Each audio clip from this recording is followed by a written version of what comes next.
do a cheers to the Sobeys and Safeway Liquid Beer League podcast. Be right again.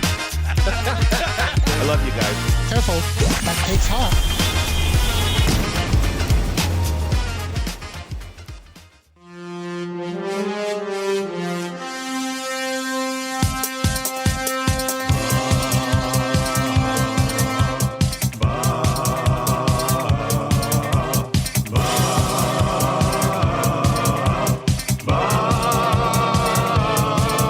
It's the 6 o'clock check-in. Come on, let's go. It's the AM Nasty Big Hello.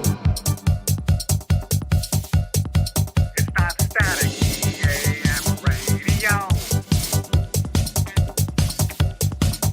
It's the Play Alberta. Nielson Show. Let's go.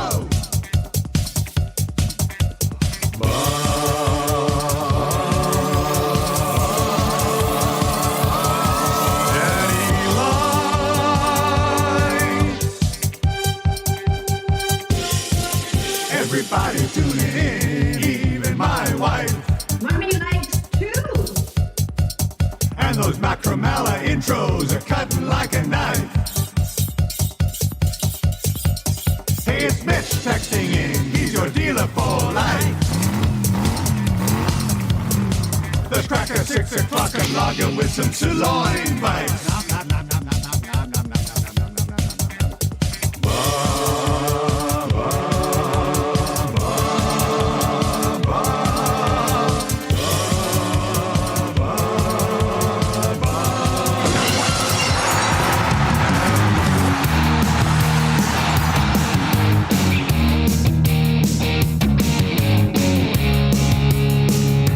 Hey everyone, I'm Zach Hyman of the Edmonton Oilers. She's so tenacious. Hope you guys enjoy it. Revving up his engine, listen to the crowd just roar.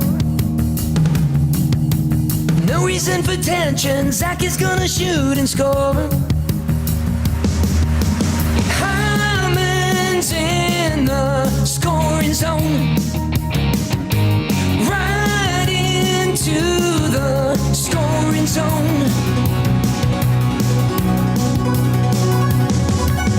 Signed for 7 years, now he's playing by McDavid's side. He's got you jumping out of your seat cause of that look in his eyes.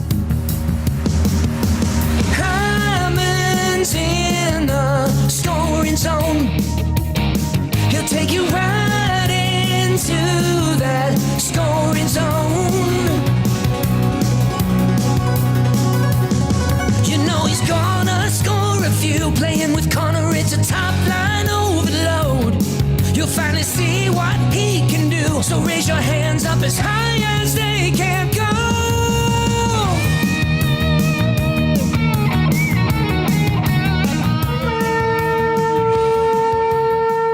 6:06 on the Nielson Show. Thank you very much for being here today. Dustin Nielson and Wil Fraser with you this morning. And boy, Fraser, I have to say, it looks a little dark out there. For people who are driving their vehicles, what should they probably have turned on at the front? Just to brighten up those headlights, please. Yeah, turn your headlights on. That's right. Oh, what's going on, buddy? How you doing?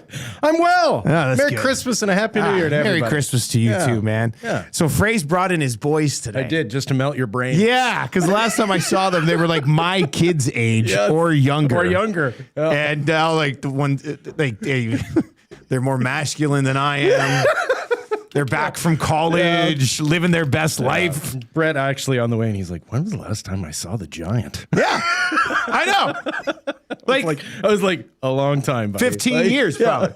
Yeah, I said to Fraser, I said, I can't believe, how much your kids have grown. But they're not even kids anymore. No, they're like adults. They are young men. Yeah, it's wild. Yeah. Absolutely wild. I'm the ghost of Christmas future. That's what I am. By the way, have you seen Spirited with Wil Ferrell? And of course. Yeah. Great movie. Yes. It's become a fun. Christmas tradition for Tam and I. Totally fun. Yeah, that's a funny movie. I like it. Yeah. If you Trev, you probably haven't seen it, but if you haven't watched Spirited yet, it's an Apple movie. And Ferrell and Ryan Reynolds, and it's awesome. Yeah. And it's about, it's a whole Ebenezer Scrooge story. If you haven't gotten Apple TV Plus, you are missing out on the best. You TV watched shows. Pluribus, didn't you? Dude, they're all good. Yeah. I watched Pluribus. I'm watching Severance. The studio was outstanding this year. Yeah. Like there was, actually, it's good shows. Yeah. Very good shows. No. All right, well, good to see you, Fraser. sums it up. All right. Good well, holiday update. The Nielsen Show today and every day brought to you by Weiss Johnson. Weiss Johnson, Oh, yeah. Weiss Johnson, Edmonton's train home comfort specialist for nearly 50 years. Get your home comfortable now for all seasons with Weiss Johnson and Train. It's hard to stop a train. Visit WJSportsTalk.com today. Dr. J texts in to the Paris Jewelers inbox. Don't be a dud. Be a stud at PJ's. ParisJewelers.com, Canadian and family owned. They're saying during the holidays was propose now, pay later. And we joked, propose now, pay forever. Yeah, unless you have a great marriage, which is also possible. Really, unless you're like me and you upgraded your life. It's also possible. Yeah. Anyway, Dr. J texts in. Try to go after that Royal Pizza text of the day. Still making it great with the bestest and freshest ingredients you'll find. Royal Pizza, still making Check it out, royalpizza.ca. Dr. J texts in and says, Cal Pickard, more like Dominic Hasek. What a game last night. He was working on a shutout. As predicted by me on the show yesterday. Yeah, what could have tripped that up? Yeah, what type of idiot would go online You were so when close. he's working on a shutout to say, man, Dustin called a shutout There's this morning. only one thing that can ruin a shutout, right? Somebody talking about It's a shutout. somebody talking about a shutout. What were you thinking? So if you missed it, and you probably did because we haven't talked about it yet, unless you follow Trev on Twitter, you would have missed it. Why would you talk about it? That would jinx it. So at the end of the show yesterday, we're doing a game day predictions, and I said, it sounds weird because they don't get shutouts. But I think they're going to shut out the Jets. The Jets only have one dangerous line, and we saw that last night. I mean, the Scheifele-Connor line was buzzing. And then actually, rest of the Jets I thought played well too, but whatever. So I say they're going to get a shutout. Didn't even know who was starting yet. I just, have faith in the team. And Trev, tell the people what you did last night. Yeah, I thought it was funny. Yeah, it sounds hilarious. Yeah, it really was. But yeah, so I was just chilling and watching the game, of course, and I was like, the Oilers actually could get a shutout here. I was like, oh my gosh, Dustin's a genius. And you put it in print. Dustin is a genius. So I just wanted to say how much of a genius he is, how much of a genius my boss is. Oh my gosh, like that is awesome. I was praising you. Please. I was praising you. I was like, this guy is just incredible. I look up to you. And so I tweeted earlier today, Dusty predicted an Oilers shutout. So far, he is correct. No word of a lie. Like a minute later, I retweeted that. I was like, oh, crap. I cannot believe you would tweet that out. So many people are like, oh, my God, man. I can't believe you did this. Oh, my gosh. I was like, okay, well, obviously, I didn't do that. Well, did you? No, I didn't do that. Because up until your ridiculously irresponsible tweet, he did have a shutout going and was playing just incredibly well. That's all that is. Just a silly coincidence. I don't know. It was funny, though. And I kind of wanted to test. I didn't see it till after. Yeah. Somebody tagged me after. And I went and looked. I said, this can't be true. Yeah. My own guy did me dirty like this. Sorry. Unbelievable. First off, I was looking up to you, like I said. And secondly, now that, there was that theory. First off. There was that theory, right? Oh, you don't mention the shutout. There was that theory? There is you that mean theory. like that? There is that theory, but I never really bought into it. But now what do you think? There might be some science behind that, I believe. Yeah. Tough luck. But you're still in your 20s. You'll figure it out at some You'll point. learn. All in all, it was just funny. It was just funny. Okay? I was confident the Oilers were going to win, so that's why I did it. Okay? All right. We'll let it slide, I guess. How about Nuge getting in a scrap, Fraser? I love that man. When how can you not, right? When he runs for mayor, I'm going to volunteer for that campaign. Me too. You're not even voting for. You'll vote for him too. Yeah. But actually, I guess are people who are part of campaigns? Do they still get to vote? Sure. Okay. Yes. I guess because the guy who's actually running gets to vote. So I guess people on the campaign would vote. Yeah, I like the fact that you're not just voting. You're going to help the campaign. Absolutely. Yeah. Guy's a gem and has been a gem. And gets in a fight like every 3 years. Just to show that he can, yeah. He's got some real Craig McTavish vibes to him. Really? Yeah. Yeah. Like that's kind of dialing it back a bit here with the Mac T. Like where it's just kind of like, guy's he's a loyal soldier. He does whatever is asked of him. He's been through everything with this organization. Like just shows up and takes matters into his own hands when he needs to. Like you never see that guy looking around hoping that somebody's going to do something for him. Yeah, that's a good point. Right? Yeah, if something needs to be taken care of. For example, he gets hit from behind last night. gives a shot and is ready to go. Yeah. It wasn't like Pionk dropped his gloves and grabbed him and then Nuge was like, I loved it. I paused it last night just for my own amusement. And I looked and you can see Nuge takes the hit, turns and pops him. And then as Pionk's turning around, like Nuge's ready to go.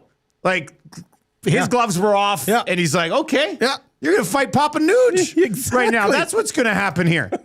And pretty spirited tilt. I'd say a draw. I thought it was a good fight. Yeah. And what I also love about Nuge is that like when the fight was over, he also knows that the fight's over. Yeah, they sort of chilled and that was it. He's just kind of like, all right. Yeah. I said my piece. Yeah. Like once he got all of his emotion out of him, he's like, I think Pionk was the same way. They're like, okay, this was good. It's done. Our hands are good. Yeah. Let's get out of here. We're both pretty important players to our two teams. Do you remember the other 4 guys that Nuge fought? I don't remember their names, but I can kind of see. Was one of them in Philly? Do you have the list? I have the list. I don't think so. I don't think there was a Philly guy. One was Monahan. Calgary. That was a very memorable tilt. And that was a great fight. Yeah. They were just that was like only like his second fight, though. That was his third fight. Third, okay. Yeah, his first fight was Dan Hamhuis. I remember that very well. Second fight was Hinostroza. I don't remember that one very That well. one I don't remember too much either. That one I don't remember. I remember Hamhuis. I remember Monahan for sure. And then I remember Justin Hall. Oh, Justin Hall. That's that was Hall in Toronto. In Toronto, yes. That was at the side of the net. He paused it. He hit Yamamoto, I think, pretty hard, and then Nuge doesn't give you a choice. Nuge is like, you're fighting Nuge now. Damn it. And Hall's got like 20 pounds on him. Yeah, that's what I remember. I just remember Hall being like, what is happening right now? Yeah, Nuge got him good, wasn't he? Yeah, man. He dropped him. Yeah. Like, he fell.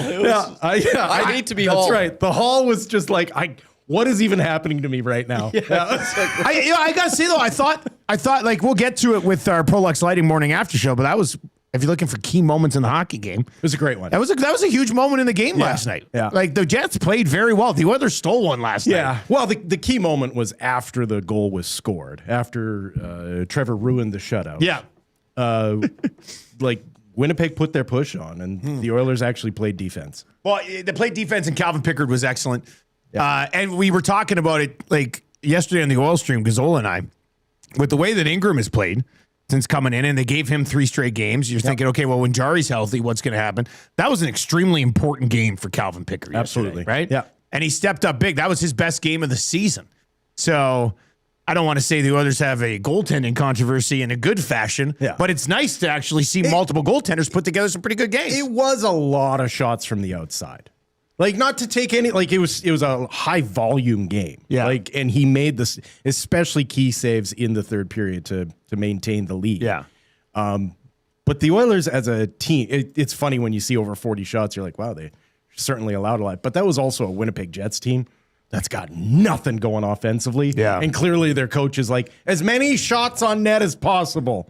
Like, I can't Put pucks on goal. I can't trust you guys to score anything pretty. So just pepper this guy. Yeah. And so they sustained things. Like, they cleared the front of the net really well. Like, one of those underrated Darnell Nurse games. Like, one of those games where when fans are crapping on Darnell Nurse because he had some boneheaded play, these are the games that I remember where I'm like, no one notices it when he's doing his job. Yeah.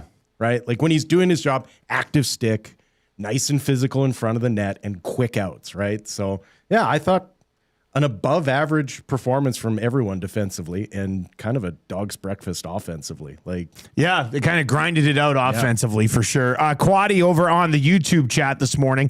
If you are listening on 95.7 Cruise FM, thank you very much for listening. Also, let it be known that if you have YouTube, you can watch the show, iHeartRadio, TuneIn Radio, EdmontonSportsTalk.com. You can stream it as well. Quaddy over on the chat says, immediately after the Nuge fight, McDavid got physical as well and started throwing his body a little bit. And, like, when a Nuge type of player does what he does, everyone up, especially a guy who's a decade and a half into his career, which I think we continue to sort of just forget because he doesn't have a bunch of gray beards going.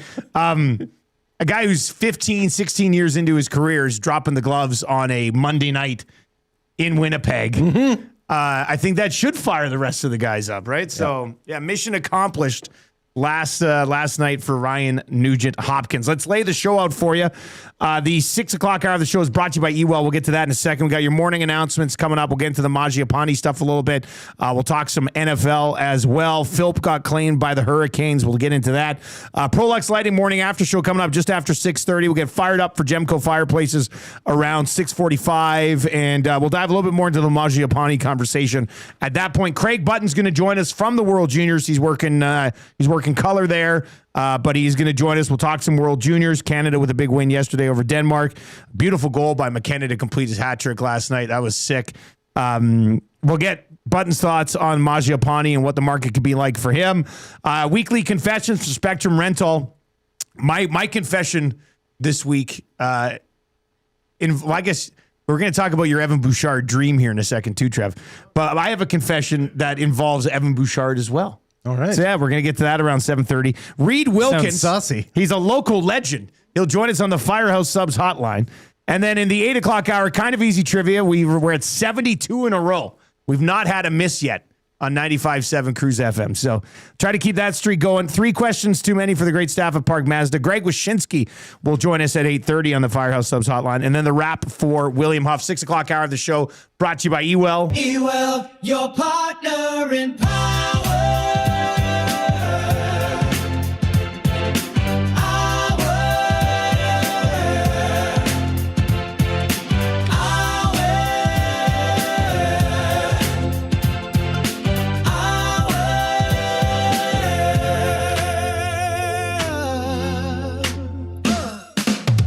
Six o'clock hour brought to you by Ewell, your power play specialist. They've got the gear you need for your next electrical project with 3 Edmonton area locations. You can order online anytime, ewell.ca. Ewell, your Edmonton-based partner in power and source for all things electrical. All right, Trev, tell us about the big dream, buddy. We're sitting here this morning talking about stuff, and Trev's like, I had a dream last. Oh, we're talking about Bouch and Team Canada.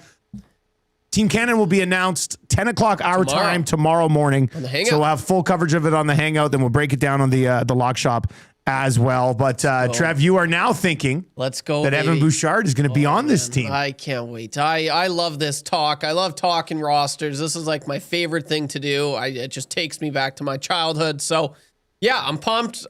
This was pretty cool. I woke up this morning with the smile on my face, and I dreamt that Evan Bouchard is making Team Canada for the upcoming Olympics. Let's go. So what was involved in it? Were you watching a television show in your dream, or did you read it in a newspaper? No, it was on TV. You know, sometimes when you wake up from a dream, like it's so weird. You remember it, but then you're like, oh, you're trying to get the pieces to really get the full picture. Of course. And it's weird because I remember my last dream like way better back in 2014 when I remember, and I was telling the boys this, I was like, yeah, it's kind of like my dream in 2014 when I predicted that Jamie Benn was going to be on the Olympic roster that time, and then he ended up in, and I was like, oh, he wasn't on any, projected rosters or anything. I dreamt that, so it happened. So that was pretty cool, and I remember that one vividly. This one, I'm still trying to put together the pieces. I was on the couch, and all I see was like they were announcing the players, and then he kind of came out, and he was wearing the maple leaf. Wearing the maple leaf. I'm like, there it is. So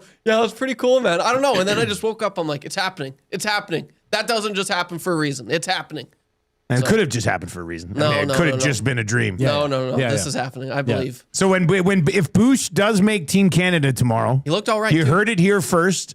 YouTube, Trev had a dream about it. Yeah. I actually had a similar dream that he made the Olympics, the Olympic roster. Except it was my current nightmare. So I was in math 10 class again. Okay, yeah.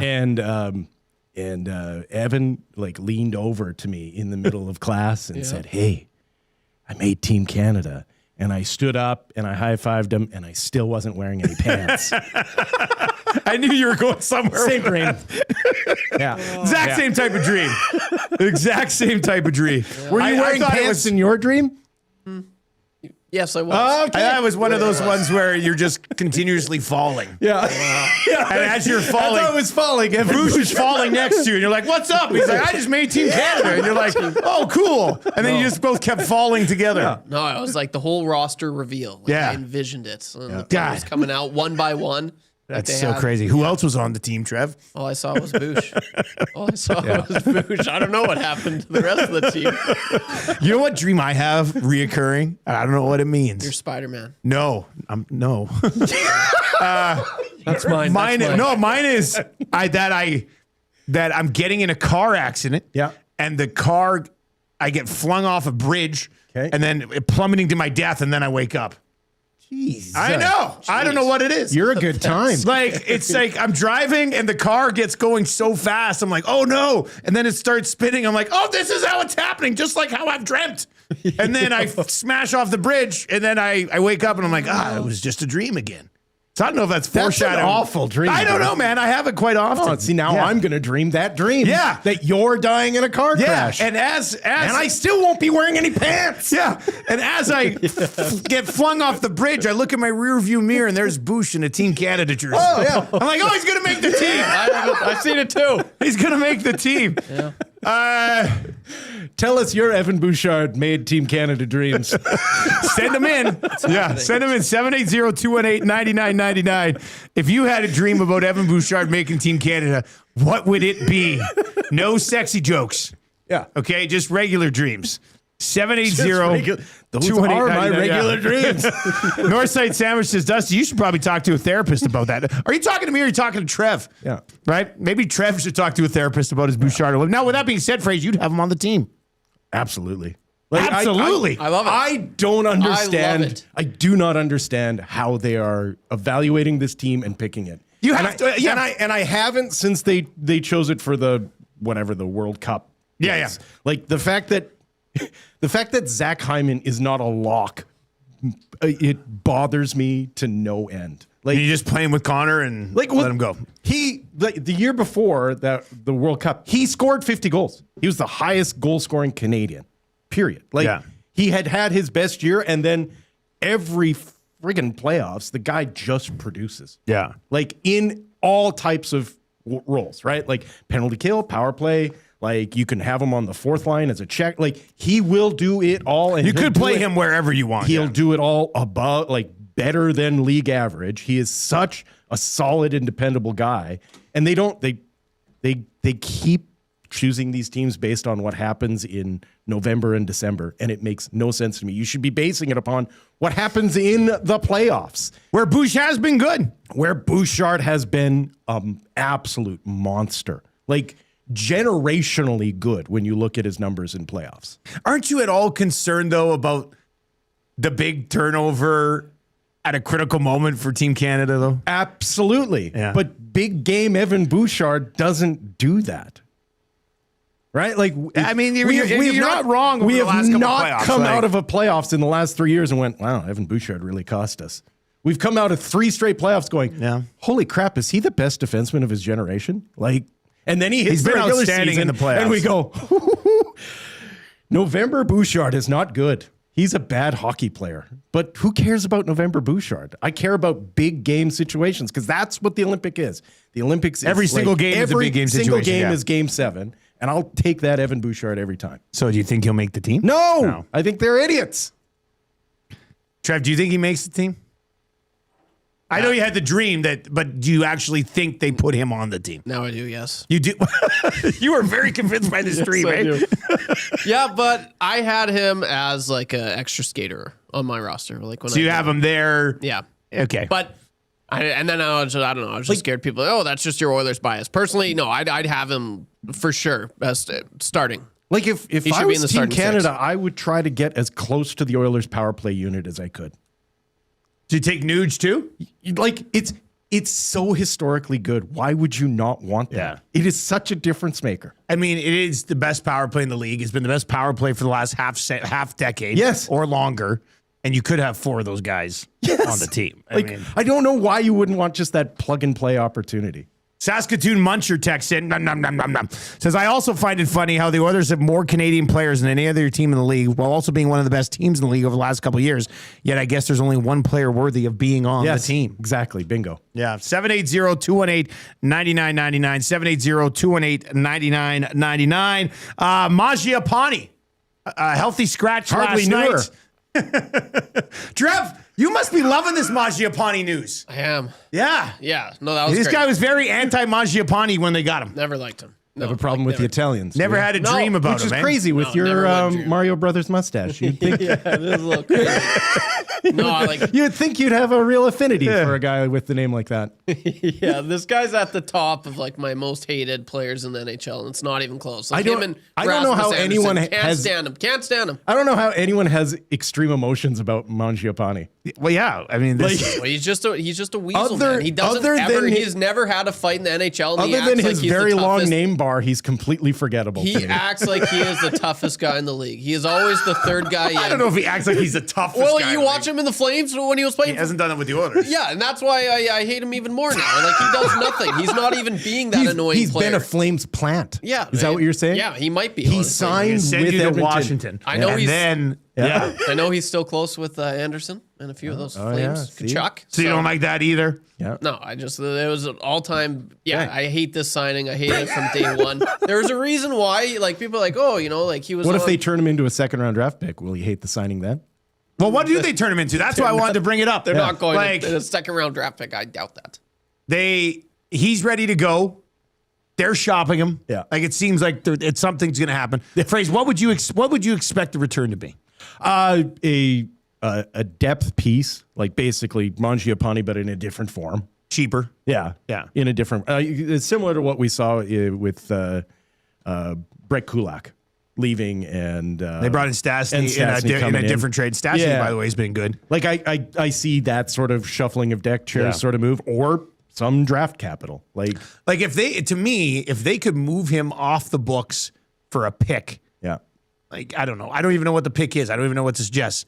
But then you have that cap space to add to this roster before the deadline would be rather significant. So watching that team they faced last night, like if you're the Winnipeg Jets, how are you not kicking tires on that? Like you desperately need offense. well, yeah, and he's only we looked up his numbers yesterday in Oil Stream, and he's playing recently. He's playing like 10 minutes a night. Yeah. Right. Earlier in the year, he was getting some good looks in the top six. Didn't take advantage of those opportunities. Didn't look like it was going to be a fit. I could see why both sides would want to move on in this conversation. But yeah, a team like Winnipeg who can't get anything going, maybe that's a team that can go, we can find 16 minutes a night for this guy. Yeah. And maybe he'll score a little bit more with those opportunities. So we'll get into it a little bit with Button. And we'll monitor that situation as we work our way through the day here on Edmonton Sports Talk. There's parallels with Philip getting claimed on waivers, right? Like Philip, I'm actually ecstatic that he got claimed because there was no spot for him in Edmonton. But that's a 2-time Stanley Cup finalist team. Like he is good enough and serviceable enough to be earning an NHL paycheck every day. And so to see him not just get claimed, but claimed by a team that's got a competitive window, I was really happy for Well, that. and that's I think also for Oilers fans, like if Phil doesn't cut it in Carolina and they have to waive him again, like I think he's going to be an Oiler again. You do, hey? Yeah, I do. Okay. I think if there's a chance to Curtis reclaim him, Lazar is an Oiler again. yeah, so- I think there's a chance that they could get their hands on him again. So we'll see. We'll see what happens in that situation. All right, 780-218-9999, 780-218-9999.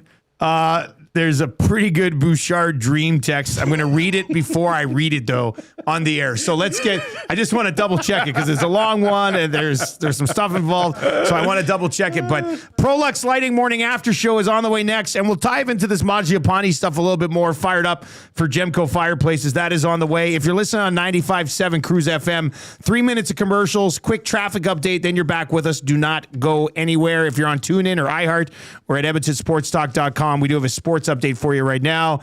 For Paramount Flooring, for over 33 years, Paramount's family-owned business has a reputation for earning trust through fair pricing, dependable service, and quality workmanship. Flooring for the life you live. Call 780-483-1991. And don't forget to mention EST. You'll get an extra 10% off.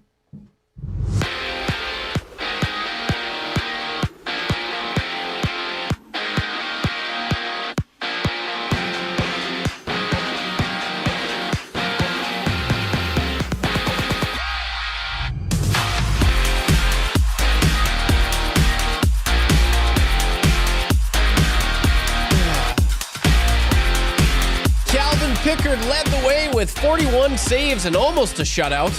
in last night's 3-1 win over the Jets. The Oilers now sit first in the Pacific with 46 points and don't play again until Wednesday when they host the Bruins. Elsewhere from last night, the Flames handed the Bruins their sixth straight loss, 2-1 in overtime. The Sabres' win streak now improves to 9 games after beating the Blues 4-2. The Canucks snapped the Kraken's 4-game win streak 3-2 in the shootout. The first-place Avs keep rolling after a 5-2 win over the Kings. And the Blue Jackets stomped the Sens 4-1. 5 games in the NHL tonight. The Canadiens and Panthers clash. The Maple Leafs and Devils match up. And the Canucks duel the Flyers. Some world action, World Juniors action, saw Team Canada dominate the Danes last night 9-1, all thanks to a Gavin McKenna hat trick. Also 3 other games that saw the Americans defeat the Slovaks 6-5. Czechia hands the Finns their first loss of the tourney 2-1 in overtime. And Sweden was all over Germany. 8-1 is the score in that one. Canada is back in action on New Year's Eve when they take on the Finns. Puck drop is set for 6:30. And sticking in hockey, the Oil Kings head south to take on the Lethbridge Hurricanes later tonight. That one gets going at 7. Last night's Monday Nighter saw the Falcons hold on to their victory over the Rams. 27-24 is the score. And over to the hardcore where the Toronto Raptors erase a 21-point deficit to beat the Magic 107-106 in last night's game. The Raps improved to 20-14 on the season. Won't be back in action until tomorrow. Tonight, just 4 games in the association. The Sports Update is brought to you by Paramount Flooring. For over 33 years, Paramount's family-owned business has a reputation for earning trust through fair pricing, dependable service, and quality workmanship. Paramount Flooring. Flooring for the life you live. Call 780-483-1991. Don't forget to mention EST for an extra 10% off.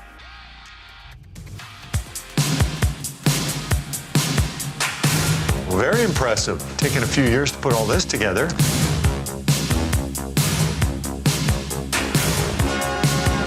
It's not a one-year quest because it's so hard to get your hands on.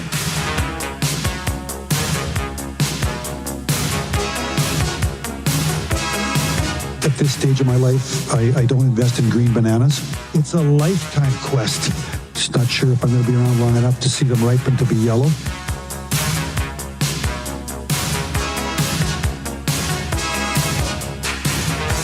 You can't party enough when you win that thing. It's a party machine. Party machine. Girl, I can't understand it. Why you wanna hurt me? That's why it's the Stanley Cup. After all of the things I've done for you. It's hard. It's hard. I buy you champagne and roses, put diamonds on your finger. Still you hang out all night. What am I to do? My girl wants to 6:36. Riding with the Nielson Show on 95.7 Cruise FM. On YouTube, we're coming to you from the Popeyes Louisiana Kitchen Studio. 3-piece bone-in chicken right now available for just $8. Nielsen Show today and every day brought to you by Weiss Johnson. Lots to get to. You continue to text us at 780-218-9999. Well, this text comes in from the rookie. After Trev dreamt that Bouchard made the Olympic team, we said, if you dreamt about Bouchard making the Olympic team, what would it be like? The rookie texts in and says, I was dreaming that I was being seduced by a gorgeous woman. She pinned me down, tied me up, started kissing me, and then softly whispering in my ear, she said, Bouch is on the team. I tried to scream, but the ball gag wouldn't let me. I tried to get up, but my hands were bound to the bed. The woman got up and walked towards a godfather like Evan Bouchard standing in the doorway. She wrapped her arms around him, kissed him, and walked off into the distance. Just as they were about to leave, he turned and went to slapshot a puck towards me. Thankfully, I was able to do my best attacking forward impression, and Bouchard stumbled and allowed me just to walk around him. So, how's that for a text? How's that for a text from the rookie? Try to get that Royal Pizza text of the day. Send in your, this is how I found out in a dream that Bouch is going to make Team Canada text to the Paris Jewelers inbox at 780-218-9999. All right, so Prolux Lighting morning after show as we dive into the Oilers game. Here we go.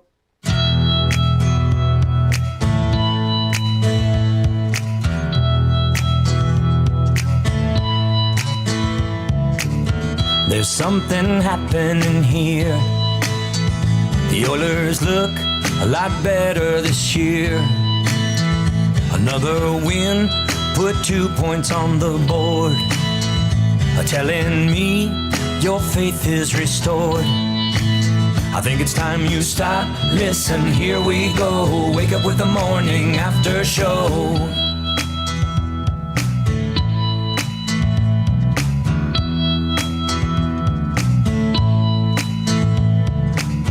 This year's team's looking strong. Connor and Leon, they can't do no wrong. 6 o'clockers are losing their minds. Getting so many messages on the text line. Think it's time you stop, listen, here we go. Wake up with the morning after show. All right, it is your Prolux Lighting morning after show, simplifying lighting with service you can count on. Covering all of Alberta, visit Prolux.com. We're talking residential lighting, commercial lighting, industrial lighting. They do it all. Prolux.com. Feel free to contact Branko and the crew over there. Good group of people, good company to do business with, and let them brighten up your morning, your afternoons, your nights at Prolux.com. All right, the Edmonton Oilers last night getting a pretty good goaltending performance from Calvin Pickard in a 3-1 win. Phrase, what is the EST big moment that happened in the hockey game last night? What would you say? You know what? Let's give it to Max Jones. Doing a little grindy, fourth-liney, opportunistic-y sort of skate goal, towards the guy behind the net and get it put on your stick. Nowhere sort of type Even of situation. He was like, yeah, what? Yeah, and good pressure from Lazar as well. Like, that was just a really solid fourth-line type of moment where it's like, guys, just go out there and keep the puck. And they haven't had many of those. Keep the puck in deep and see what happens. And so, it was kind of one of those ones where it's like, well, if Max Jones is going to score, we might as well win this hockey game. Yeah, it seems like got to take advantage of the Jones goal. Yeah, exactly. I was stunned. I had just gotten home. Marshall had a game last night. Just gotten home, and I saw that they'd scored. And Tammy, it pops up on her watch. She has an Apple Watch. I don't. Yeah. Anyway, it pops up on her watch, and she says, she goes, Jones scored. And I you're said, like, your watch is broken. Jones? Your watch is broken. It's sending out hilarious updates that can't possibly be true. But then I went, then I was very curious. So I brought up the goal right away because I don't believe this. Yeah. And then I saw it. I was just like, oh, yeah, fourth line goal. Like, just skate towards the net, a little bit of pressure, and maybe they'll put a puck right on your stick side of the goal. And it worked out well. I'm going to go with the Ryan Nugent-Hopkins fight as the EST big moment that happened. So anytime the Nuge goes, you're just like, oh, this is exciting. And that's the 5th fight of his career. And I would say he's done really well in all of them. Like, the guy can handle himself. He's never gotten worked. No. Yeah, you've never been like, oh, no, shouldn't have done that. You've never, like, screamed for the cops. Somebody, I don't know if it was, I think it was on YouTube, might have been on the text line, but somebody said Nuge is going to be the guy who's 80 years old fighting other horse trainers. Well, that's just it. He's got some real cowboy to him, right? Yeah, like, when you race horses, you have horses to race. You better fight somebody. Yeah. No, he's got a real sort of cowboy ethic to him. I want to see, like, let's say they make it to that. By the way, as of this morning, the Oilers are in first in the division. Vegas has some games in hand, but they're first place this morning, which we can say now for the first time this year, I think. But I want to see a situation where they get to the conference final against Colorado, and off the opening faceoff, Nuge just looks at McKinnon and goes, "You and me, right now. Like, this is what we've been to 2 straight Stanley Cup finals.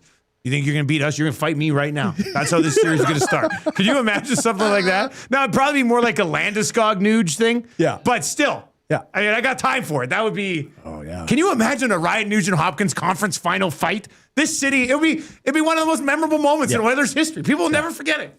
First and second, flashback to 2011. That draft. Yeah, Nuge went first. Yeah, first and second, That would be awesome. I would be so for that. Yeah, every Nuge fight, I've been amped up. Like, I'm like, how can you let's not be? go. Oh, man, setting the scenes there. That would be You great. said when he's 80. When he's 80, playing Sam Elliott's role from The Big Lebowski. In the remake. That's what I look forward to. The Stranger. Yeah.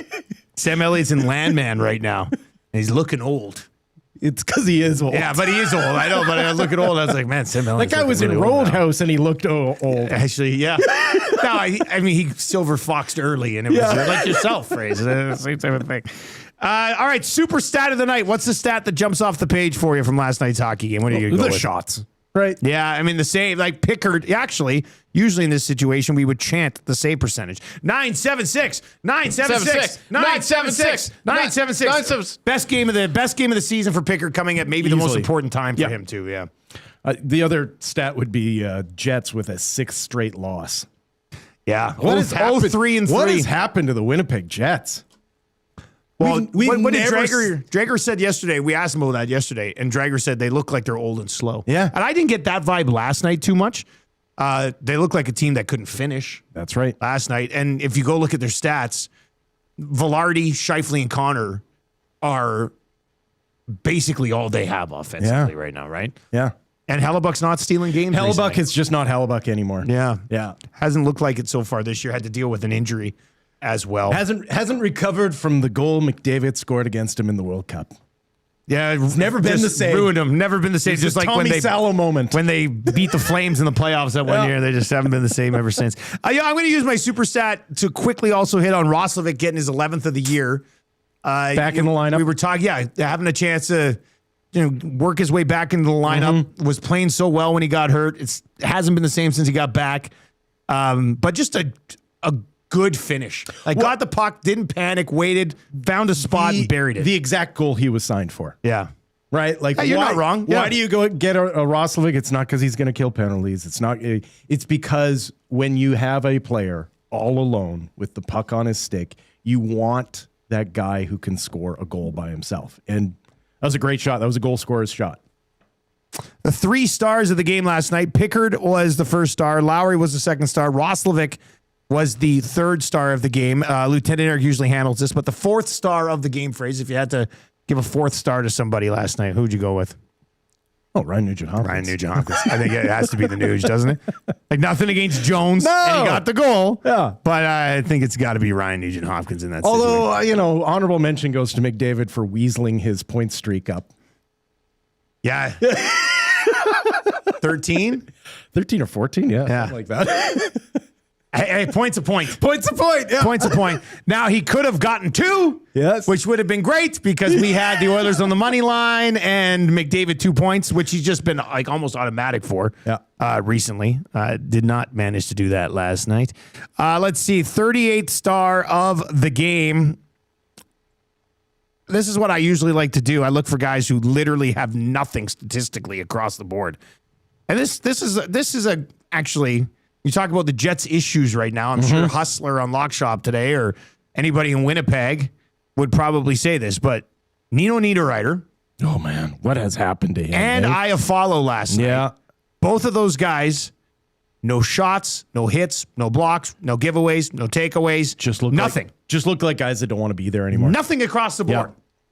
Yeah. I know Niederreiter is a little pushing and shoving there in the 3rd period, but literally nothing across the board for those 2 guys. Yeah, thanks for showing up. Yeah, and Nemesnikov didn't even play 10 minutes last night, if you're wondering where some of those are supposed to be the secondary guys. Absolutely. Right? And they have not been able to get anything going this year. So I would do that. Let's dive into your Prolux Lighting Bright Light of the Night phrase. I don't know if you've heard this banger yet, but...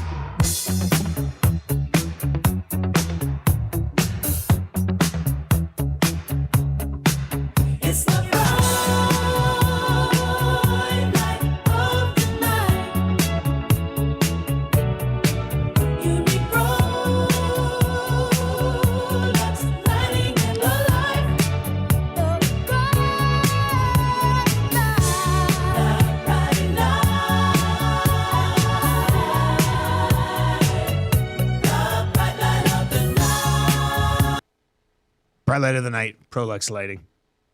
3D printed trophy. Yeah. Doesn't look like it. Does it go to Nuge or does it go to Pickard for the game that he had last night? Who was your Bright Light of the Night last night? It's got to go to Pickard. I think it has to go to Pickard. It has to go to Pickard. Anytime well, he said Nuge only fights once every 3 years. Your backup goalie on the road can basically win a game by himself. Yeah. Pretty impressive. Congratulations. For the first time this season, Pickard has been crowned the Prolux Lighting and Controls Bright Light of the Night champion Well done, Cal Pickard. We were talking about lowlights. How about this for a number? Mark Scheifele. I always think face-off stats are a little dubious. I don't think What did he they do last always night? tell a great story. But Mark Scheifele was 3 wins on 12 losses. Yeah, in the 20% face-off on the draw last night. It's pretty hard to generate offense when your best centerman is getting schooled. I think that's why if he makes the Olympic team, he'll be on the wing. Yeah. Hey, they've got enough centers on that Olympic team that he would probably play almost play 27 minutes. It felt very Oiler-ishy at the end of the game last night with the Jets trailing. It was like just a steady diet of Scheifele and Connor, like you would see with Connor and Leon in a similar situation. But they just weren't able to get it done last night. So Edmonton picks up the win. At the trade deadline, if the Jets continue with this non-torrid pace, who are the vultures circling for? Who are you going to, if you're the Oilers, who are you trying to pick off? Or you're Montreal Canadiens, who are you trying to pick off this carcass? Man, I don't know. Like I've always liked Iafallo, but he hasn't done much. Like I'm biased because of the Connor Brown situation from years past, where it was a guy coming off injury, coming off a break, looking terrible in the regular season, and then finding his stride in the playoffs. Who would you say? Jonathan Toews. You still think there's something there, eh? Well, I wonder. I'm fine with the Winnipeg Jets carrying the freight of regular season Jonathan Toews. Yeah. But I wonder, come playoff time, is that just the right guy for a team that he's been torched pretty bad? He has been torched. But for example, he was 5 wins, 3 losses in the faceoff. He was one of the few guys above water. I honestly watched last night's game expecting him to look miserable. Yeah. And he actually had a little bit of a jump out there. Not a great jump. He was not Jonathan Toews anymore. Yeah, he's not Jonathan Toews that we knew for a decade. But sort of that sort of veteran savvy. We saw it for years with a Derek Ryan who does not have the resume. Yeah. But that guy that can kind of, when you need a change up in your roster, that you can insert and he never hurts you. And sometimes he helps you. I wonder about a Jonathan Toews. Just because the press is so bad around him right now. Yeah, I mean, I think he's taking a lot of heat for a lot of their problems. Yeah. But that's on management because they brought him in thinking he could be a second-line center. After not playing hockey for half a decade. Yeah, he's a fourth-line center right now, right? Maybe a third-line center if he gets things figured out. Yeah. And that's been a And like big I said, black eye I'm on that team biased this because year. of what we saw happen with Connor Brown. That guy had the exact same first season in Edmonton. He couldn't do anything. Couldn't do anything. And then with 10 games to go in the regular season, all of a sudden found something and carried it into the playoffs. 780-218-9999. 780-218-9999 is where you can chime in. If you're watching over YouTube today, hammer the thumbs up for us. And stick around. We got Craig Button coming up just after 7 o'clock. We're going to talk some World Juniors with Button. And obviously we'll get his thoughts on Mangiapane. And that's kind of where we're going to go right now. It's fired up for Gemco fireplaces. And let's fire up the old rumor mill, the old trade discussions here today. I think that makes sense, right? Gemco Fireplaces, proudly serving Edmonton area for 45 years and are the authorized dealer for Napoleon Fireplaces. Whether it's gas or wood burning, look no further than Canadian-made Napoleon Fireplaces. All the Napoleon products you need, you know where they're available? They're available at Gemco, 9281 50th Street. If you're the Oilers, do you want a body back or would you rather just the pick and then the flexibility to get a better body when required at the deadline? Yeah, I think that's what you want. You want some bullets in the gun at the trade deadline. I don't think you want to. I don't know, Trev. Let me ask you this: would you be open to? Oh, they got rid of Mangiapane, but they brought in this guy, and we're not too sure where he fits, or if that's how they have to move Mangiapane, are you okay taking somebody else's Mangiapane back the other way? Yeah, I feel like they've got a lot of those guys right now. They're trying to figure out, players on their own team that aren't really, doing anything of significance. So I am so on board for just getting rid of him for not another player. Get a pick, get something, and also just looking around the league, you know, you're probably going to look at a team that is selling, you know, most definitely. And I just feel like he's not going to want to go to one of those teams for one of those players. So yeah, I don't know. I just think it's probably going to be a pick. I feel like that would make the most sense, and use that pick to get a more valuable asset later. I don't want a question mark coming in here. You're like, you know, is this going to work out? If the Maple Leafs hadn't already decimated their pick cupboard, their capital, I would almost guarantee this feels like a Leaf move. Yeah, I'm very torn on what the value would be like on him. Yeah. Right, I don't think there's much value at all. This is the thing. Like, in other situations, like, are teams looking at the Oilers going, well, you want over $3 million off the books here. You're giving me a pick. Yeah. Or does Mangiapane still carry positive value in that you're getting picked? Like, they got a pick for Evander Kane. Yes. And I did not expect, I thought they would have to give up something to move Evander Kane. That's right. So I guess maybe I'm trying to learn from that experience that maybe Mangiapane does carry more value than just take him off our books. Here's a fourth or something along those lines, right? So I don't know. To me, it's either. I don't know. Actually, I'm not too sure what this deal looks like. Yeah, I think like the last thing I want is another Strome for Spooner kind of deal. Like I hate being on the losing side of those, and the Oilers don't have the greatest track record of that.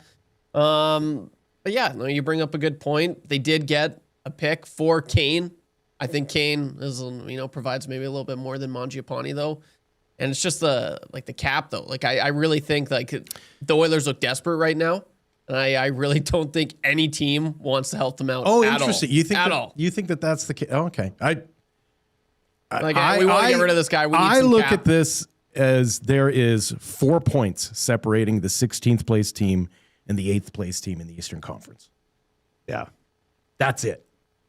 Right? So there are 8 teams in the Eastern Conference who think they have a legitimate shot at making the playoffs. This is the time when you dangle a Mangiapane. Like, this is the time when you are, if you are a Boston Bruins, for example, who they're not a lottery. They're not a team that is going to rebuild through lottery picks. Yeah. Right?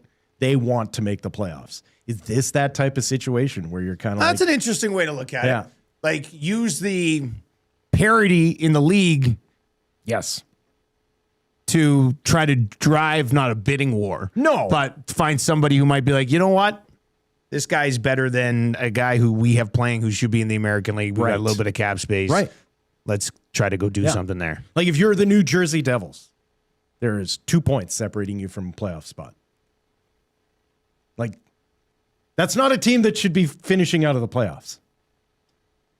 New Jersey Devils at this point in their organization needs to be making playoffs, needs to be getting through the first round, those types of things. You need that last little bit. Like, honestly, this almost reminds me of, we used to see this a lot in football, where it was kind of like, why did they go and get that team's third quarterback? I don't get it. And it's like, because he brought the playbook with him. Yeah. Like there's other value there. If I believed that there was any chance that this guy could bring some of the Oilers' power play magic with him, even though he is not a power play member, I'm looking for reasons. Like, that's why I looked at the Toronto Maple Leafs and I'm just like, that team is desperate.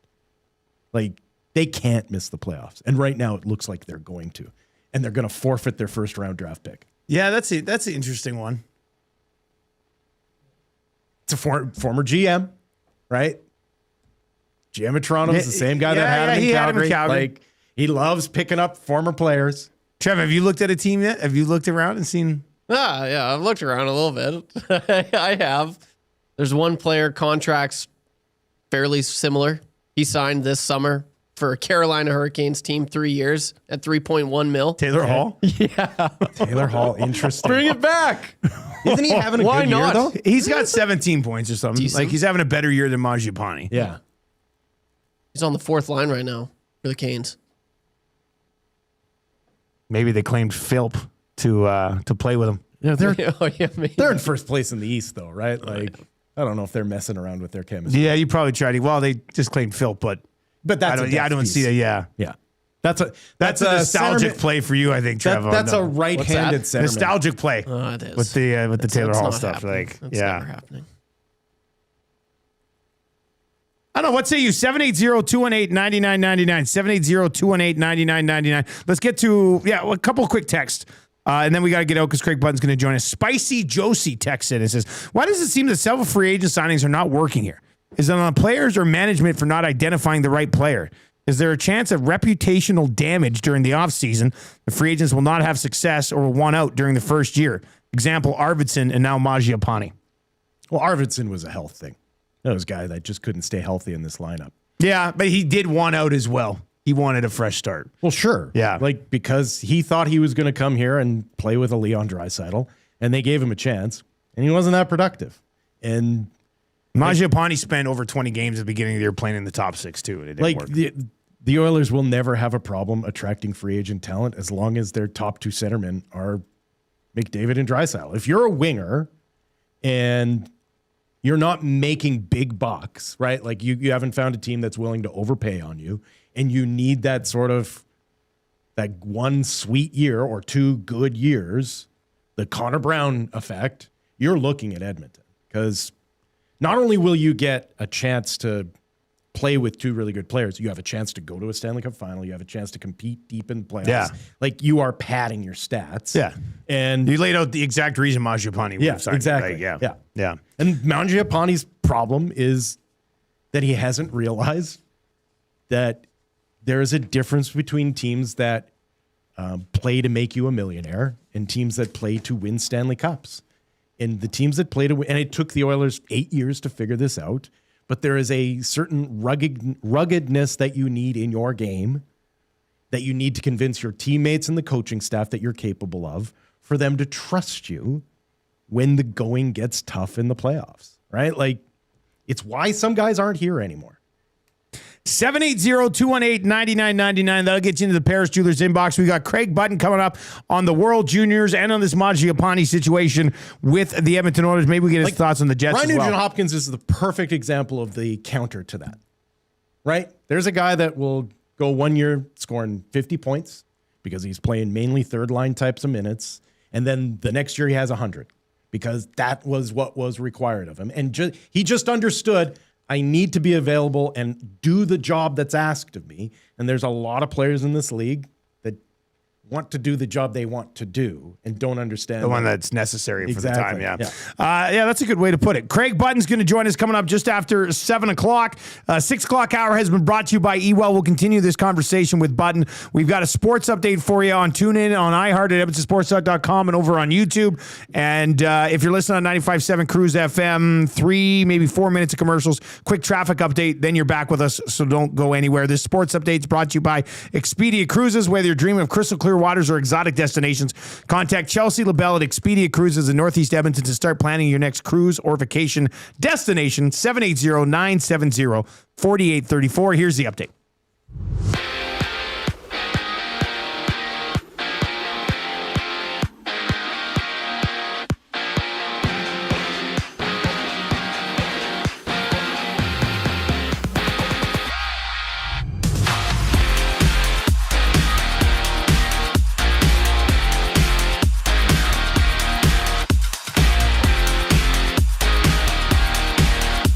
Calvin Pickard led the way with 41 saves in last night's 3-1 win over the Jets. The Oilers now sit first in the Pacific with 46 points and don't play again until Wednesday when they host the Bruins. Elsewhere from last night, the Flames handed the Bruins their 6th straight loss, 2-1 in overtime. The Sabres win streak now improves to 9 games after beating the Blues 4-2. Canucks snap the Kraken's 4-game win streak 3-2 in the shootout. The first place Avs keep rolling after a 5-2 win over the Kings, and the Blue Jackets stomped the Sens 4-1. 5 games in the NHL tonight. The Canadiens and Panthers clash, the Maple Leafs and Devils match up, and the Canucks duel the Flyers. Some World Juniors action saw Team Canada dominate the Danes 9-1, all thanks to a Gavin McKenna hat trick. 3 other games from the juniors last night. The Americans defeat the Slovaks 6-5. Czechia hands the Finns their first loss of the tourney 2-1 in overtime, and Sweden was all over Germany. 8-1 is the score. Canada's back in action on New Year's Eve when they take on the Finns. Puck drop at 6:30. And sticking in hockey, the Oil Kings head south to take on the Lethbridge Hurricanes later tonight. That one gets going at 7. Last night's Monday Nighters saw the Falcons hold on to their victory over the Rams. 27-24 is the score. And over on the hard court, where the Toronto Raptors erased a 21-point deficit to beat the Magic 107-106. In last night's game, the Raps improved to 20-14 on the season and won't be back in action again until tomorrow. Tonight, just 4 games in the association. Whether you're dreaming of crystal clear waters or exotic destinations, contact Chelsea LaBelle at Expedia Cruises in Northeast Edmonton to start planning your next cruise or vacation destination. Call 780-970-4834.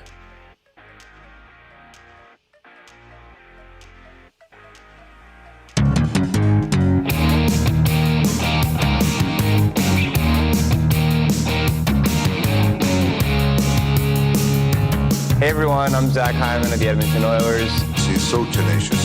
Hope you guys enjoy it. Revving up his engine, listen to the crowd just roar. No reason for tension, Zach is gonna shoot and score. Hyman's in the scoring zone. Right into the scoring zone.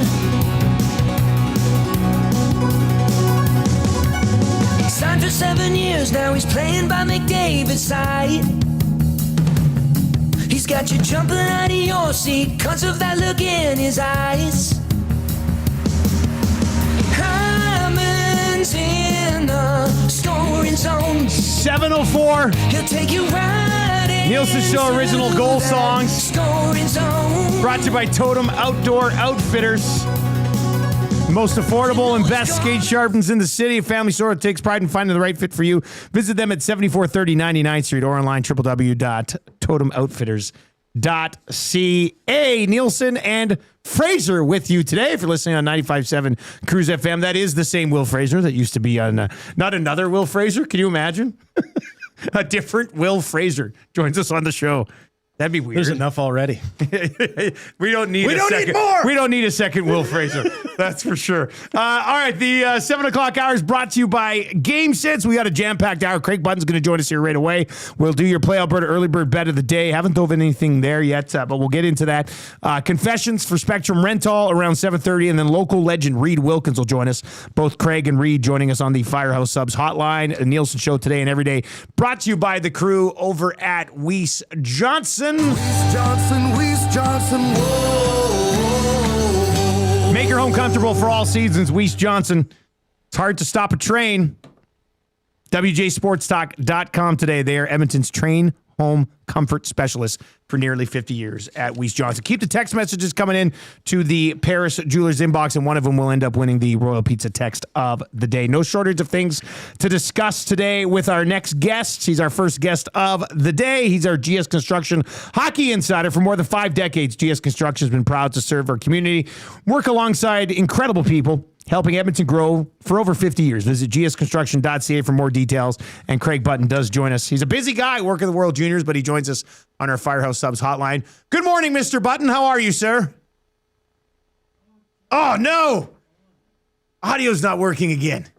It's only with Button. Just a sec. We'll get it sorted out. Trev, you know how to fix this? Don't you usually send him a new link? Okay, so we'll get Button's thoughts. Yeah, he says. I know. Exasperating. And Craig usually comes in with fire right off the top. I know. Yeah. But all right, so Craig, I don't know if Craig's still there, if he disconnected, but Craig, we'll send you a new link, and we'll have him reconnect. Got to get thoughts on the World Juniors. I always get sad when that happens. What's weird is that it's only Button. Doesn't make any sense to me. I'll have to get to the bottom of it. Canada, with a game that they needed to have at the World Juniors, it's Denmark, but still, I mean, it was Latvia that took them to overtime. So, like they have not given positive vibes even in their wins, right? Like it's been kind of a unsure beginning to this World Juniors. Yeah, and so they've got a huge game coming up against Finland. Yeah, that'll be tomorrow night. Massive game. It'll be for first place in the pool. Sweden and the U.S. set to clash on the other side. They're both 3-0. that should be a very interesting game as well. And then Czechia still lurking in the Canadian pool as well. Czechia getting by Finland in overtime yesterday. Czechia, Canada, Finland, I think are three very evenly matched teams. So it should be a pretty good finish at the World Junior. So we'll dive into that with Craig Button. And we also want to get Craig's thoughts on the Mangiapane value thing, because we're having a hard time putting... what do we mean? Kind of nailing that down. Like, I just don't know, what do you get for the guy? Can you get anything for him? Like, can you get someone to just take his contract? That's a good first place to start. Like, that's your starting point. And then if that's the case, what is it? Is it a 5th round pick? Is it a 3rd round pick? Like, well, we'll get into that with Bud. Yeah. We've got him now. He joins us on our Firehouse Subs hotline. Or do you have to take back somebody else's problem? Well, like that's what we're trying to figure out here. Let's go to Craig Button. Craig, I know you're busy with World Juniors, so we appreciate the time. How you doing, man? What? Oh, I'm just kidding you. Oh, yeah. Oh, Craig, that was well done, sir. I thought you could. Oh, man. I almost freaked out. That was good. Yeah. You know, when somebody's ready to jump off the cliff, you gotta pull them back before they take the leap, right? And you were ready to go. Oh, you! If we weren't on FM radio right now, I'd call you a son of a something. I'll tell you that. That was funny. That was good. Son of a critch.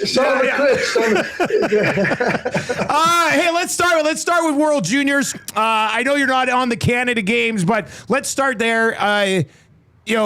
It's been an interesting tournament up until last night. Obviously, they get a game that I think offensively, certainly they're very excited about. What does that win over that level of competition do for this team? Yeah, I know we talk about the offense, Dustin and Will, but here's what I think. The game against Czechia was sloppy. And like Dale was none too happy with the way they played. So the game with Latvia was necessary. We're going to dial it in, and we're going to do things the proper way. Having Dale Hunter as the coach, he doesn't wait for problems to be addressed. He doesn't wait for them to fix themselves, because they never do. He addressed it. He said, this problem needs to be fixed. And I know it's 1-1, 2-1 overtime, but it was the way they played. And I think that was really important. So they took that into the Denmark game.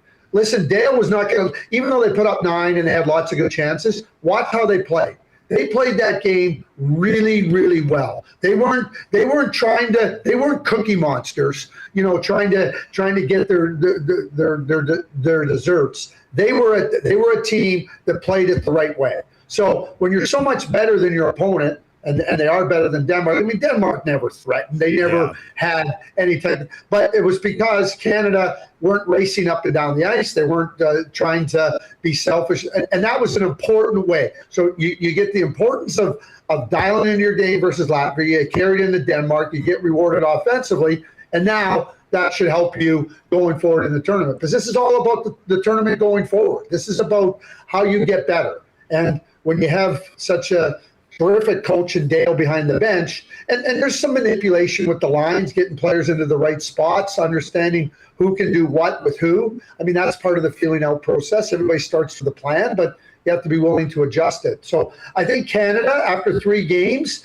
has shown like the necessary steps and moving forward that you need if you want to compete for the gold medal. Moving forward in this tournament, who has been the most impressive to you? Because to me at least, Canada hasn't. Canada's kind of stumbled out of the gate, even though they're winning. So, is there a team that you look at and go, "That's the class this year"? Like, I mean, we saw it years ago with a team Finland on the run that they went on. Like, there have been teams in the past. Is that the case this year? Is it a Sweden? Is it a Team USA? You come into the tournament, and I think you put down on paper who you think has that capability, Will. And I don't think there was any question Canada was the team on paper. But now you got to come out and show it. Yeah. I mean, Canada's shown some good positive steps. But Sweden, after 3 games, and they really stepped on Germany in game 3, in their 3rd game. They just took it to another level. They have the blue liners. They have the forward group. They have a lot of elements. So everybody's played 3 games. You go into this part of the tournament. I would say of all the teams, Sweden is the one that looks like they have their game the most in order. After that, I would say it's a toss-up between Canada and Czechia. The USA doesn't have their game in order. Like, I know they've won the gold medal the last 2 years, but they don't have their game in order. And I would put USA and Finland a little bit behind Czechia and Canada. Craig Button with us on this show this morning. If you're watching on YouTube, sub to the channel. Craig, the Edmonton Oilers pick up a win over the Winnipeg Jets last night. Calvin Pickard was excellent, stopped 40 of 41 in the victory. And a heartbreaking, heartbreaking for fans, but a backbreaking loss for the Jets, who've now lost 6 in a row. They pepper the Oilers for 40 shots. Their big guys played 24, 25, 26 minutes, and Pickard's the guy who ends up shutting the door on them. Where do the Jets go from here? Because they're in a very interesting spot right now. Well, they're right near the bottom of the league. That's where they go. Somebody said to me the other day, are they this year's version of the New York Rangers, President's Trophy winners, to out of the playoffs? I mean, is there any indication right now that the Winnipeg Jets are a playoff team? In my view, doesn't look like it. You just nailed it. You just nailed it. Like, you have these players playing 24, 25, 26 minutes. That means you don't have enough behind them. And coaches are going to try to get their players in the spots where they can carry some play, but they don't have a second line. I don't think they have a bottom pair defense. They don't they're really I look at their team and I go, they got 12, 13 good players, and they're lacking 5 that give you nothing. Like, forget about okay, they're not scoring. They give you nothing. And I've said this before about Kevin. Kevin Cheveldayoff's made some really good trades. When his back has been against the wall, Triva, Pierre-Luc Dubois, Patrick Laine, you look at some of those trades, they've been really, really good trades, bold moves and really good moves. He needs to be bold because there's not an answer coming from within the Winnipeg Jets organization right now. Their prospects are too young. They're not ready. Kevin Cheveldayoff has to, unless he wants to just give up on the season. And Kevin's not a quitter. I'm not suggesting that Kevin is that. I'm suggesting that the answer for this right now is in the general manager's hands. And he's got to find an answer. Answers, not an answer. Answers. How much of the problem is just that locker room and attitude in that steady as she goes is always the preferred method as far as stability within your organization. But this is a team that has underachieved every time they've hit the playoffs. And at what point does a dressing room look around when the new season begins and goes, really? We're doing this again? We know how this ends, and it's not with success. Yeah, I think they have a terrific group of players and a terrific group of leaders. And teams stumble at different times. I mean, this team won the President's Trophy last year. They've been one of the best defensive teams in the National Hockey League the past 2 years. You don't do that through an 82-game schedule by accident, and you don't do it without having quality people and quality players. I just think they're really short. I think the other problem they have is Scott O'Neill hasn't recognized that they're going to have to play a little bit differently with the playing personnel they have. I don't know how a team that has been so good defensively starts playing the way they are defensively, kind of what I would call creating their own problems. I call it mindless pressure. When you start chasing the game and start chasing opponents outside the dots, leaving the slot area open, but you're going to run yourself into problems. So yeah, I can look at the playing person and I think they have personnel problems. I definitely believe that. And I'm not talking about Scheifele or Connor or those. I'm talking about what they don't have in terms of what. Gus Nyquist has given them nothing. Tanner Pearson has given them nothing. Jonathan Toews has given them very little. Cole Perfetti has been a ghost. I mean, he must still think it's Halloween, and he hasn't got out of his ghost costume. I mean, there's just. Luke Schenn can't play in the league anymore, in my view. He's been a great player in terms of what he's given you. Logan Stanley needs help. So you got 2 pairs of defensemen. You got 7 forwards, and now you got massive problems. That's not on the players in the room. They don't choose who comes into the room.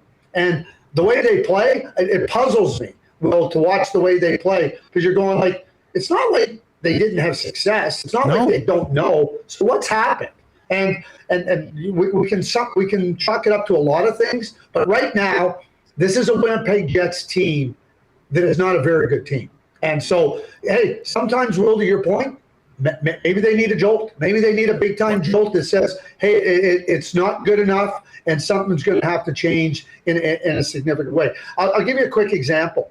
The Washington Capitals were an outstanding team in the from the early 80s and then through and everything. And Mike Gartner was a hell of a player. And they decided that we need to trade Mike Gartner. I was in Minnesota. We traded for Mike Gartner, and we traded Dino Ciccarelli. That type of jolt sometimes is what you need, where you just say, okay, Mike Gartner, a lifetime Washington Capital, no more, and what does that mean?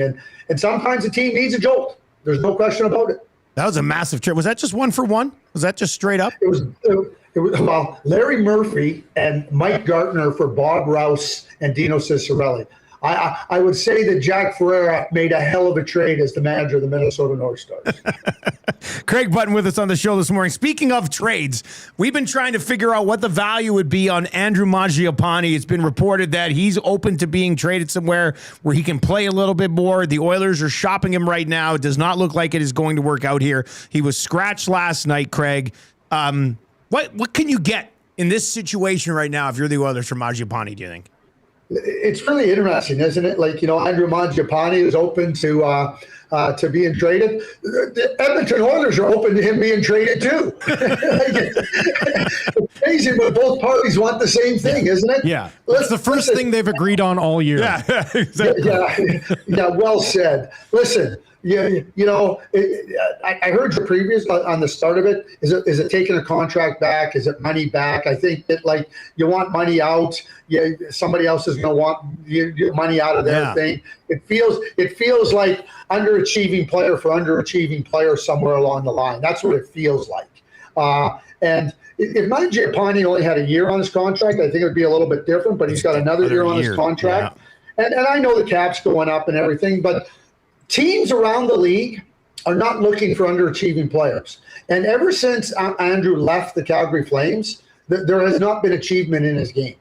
And so I think that makes it really difficult for the Edmonton Oilers. Like I said, I mean, you might be just switching people and chairs. One player that's not performing well someplace else coming over for another player coming somewhere. I mean, Cole Perfetti for Andrew Mangiapane. I know there's an age difference, right? But that's the type of underperforming player in Winnipeg. Dollars are close, right? And for underperforming player, that type of thing. I'm not suggesting that. Yeah, but you're just saying that's the example. Underperformer for underperformer. It feels like there should be a market for a guy who is a proven NHL goal scorer, especially in that Eastern Conference where there's 4 points separating last place and 8th place. And at least 5 of those teams, by my count, consider themselves playoff teams. In the Maple Leafs, the Bruins, the Devils, the Rangers, and I'd throw the Senators in there as well. All 5 of those teams, I think, started this year thinking that they would be playoff teams. Well, you're in the offices. You must have your listening devices in the Edmonton Oilers office, or you're right there. Because what you just said is exactly what Stan Bowman is going. There's got to be a team that's interested in a guy that can score goals. Somebody's going to want to move the needle a little bit. Yeah. Somebody's going to want to move the needle, and then somebody goes, yeah, but don't we need goal scoring? And why would somebody want somebody that we don't want? It's and you're right though, Will. And with Toronto makes sense. Yeah, I guess Toronto could make sense. But it is when a player is not showing, and this isn't a 1-year thing. That's the thing that's with Andrew.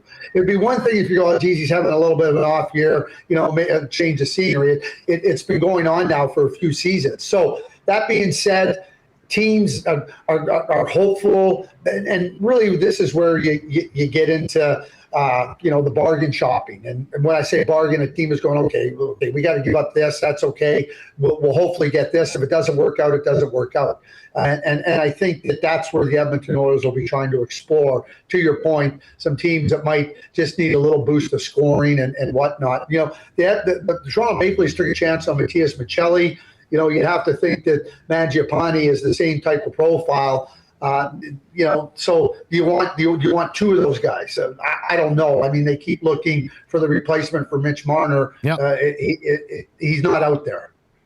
Hey, before we let you go, I got to get your thoughts on the goaltending situation here, Craig, because they called up Ingram when Jari got hurt. He started 3 games in a row, played relatively well, and the conversation was, okay, well, when Jari's healthy, do you send Pickard down and you keep Ingram around, and then Pickard plays absolutely brilliantly last night, his best game of the season. We're not too sure when Tristan Jarry is going to return, but how do you sort out the Ingram Pickard thing? Is it just a matter of Pickard's been the guy, so he's still the guy, or do you continue to try to get more of a look at Ingram right now? Yeah, well, here's the good news just on the goaltending situation overall. It allows Tristan Jarry, with the goaltenders playing well, to really work back to as close to full health as possible. That's a real positive right now with respect. Obviously, the Connor Ingram story is something that's has got everybody's rooting for Connor. I don't think there's any question. He wasn't playing very well down in Bakersfield, but at the same time, don't judge him on what he was doing in Bakersfield as a whole. He's trying to work back to his game, and certainly he has come in and provided them good goaltending. They needed better goaltending from Calvin Pickard. Now he's delivering that. Connor Ingram doesn't need waivers for a period of time. Yeah. And so to me, depending on what the time frame is for Tristan Jarry, right, Pickard would go back down Ingram would go back down because you might lose Pickard, and then where are you? Yeah, I was going to ask that.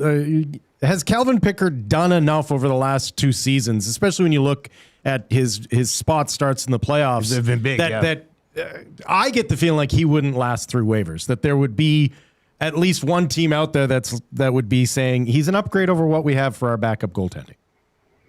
If Noah Phillip doesn't last on waivers, right? Calvin Pickard has a chance to last on waivers. I'm glad you brought that up because I wanted to get your thoughts on Phillip getting claimed by Carolina. Were you surprised by that? Yes. Yeah, I was too. I was surprised by it. I was surprised. They're looking for a little bit of more size in there, and it wouldn't surprise me one bit if in 2 weeks Noah Phillip is back on waivers and the Oilers get him back. It might be a stopgap for the Carolina Hurricanes. The waiver wire doesn't just work in terms of trying to acquire a player and you go, geez, this is a really good player. How did they put him on waivers?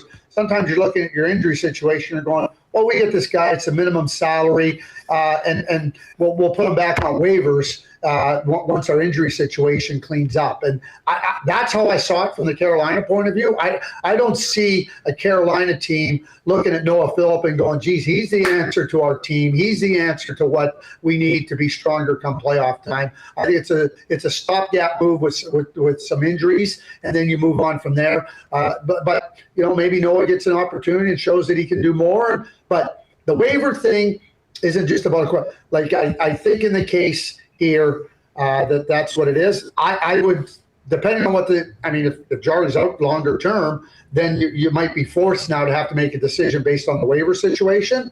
But through this period of time, Connor Ingram doesn't have to be on waivers. Good stuff, Craig. Really funny joke off the start. I've found it funny now as opposed to, very savage when you didn't talk with us. Yeah. We'll let you go put on a nice suit and call a hockey game, all right? Hey, listen, if I'm savage, it's only because you taught me to be so. I'll talk to you next week, Craig.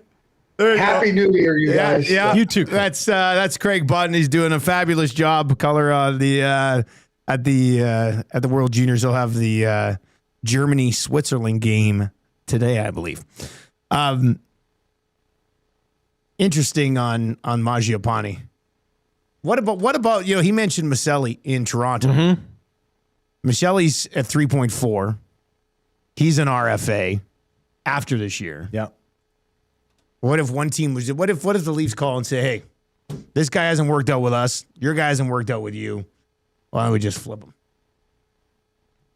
Yeah. Do you want a little winger? He's 5'11". Yeah, that's just it. It's kind of. He's got one. I think he hit double digits once goals in his career. I think that's just one of those things where it's like that. If you're the Oilers, you're like, we'll try the guy on waivers first before we take that.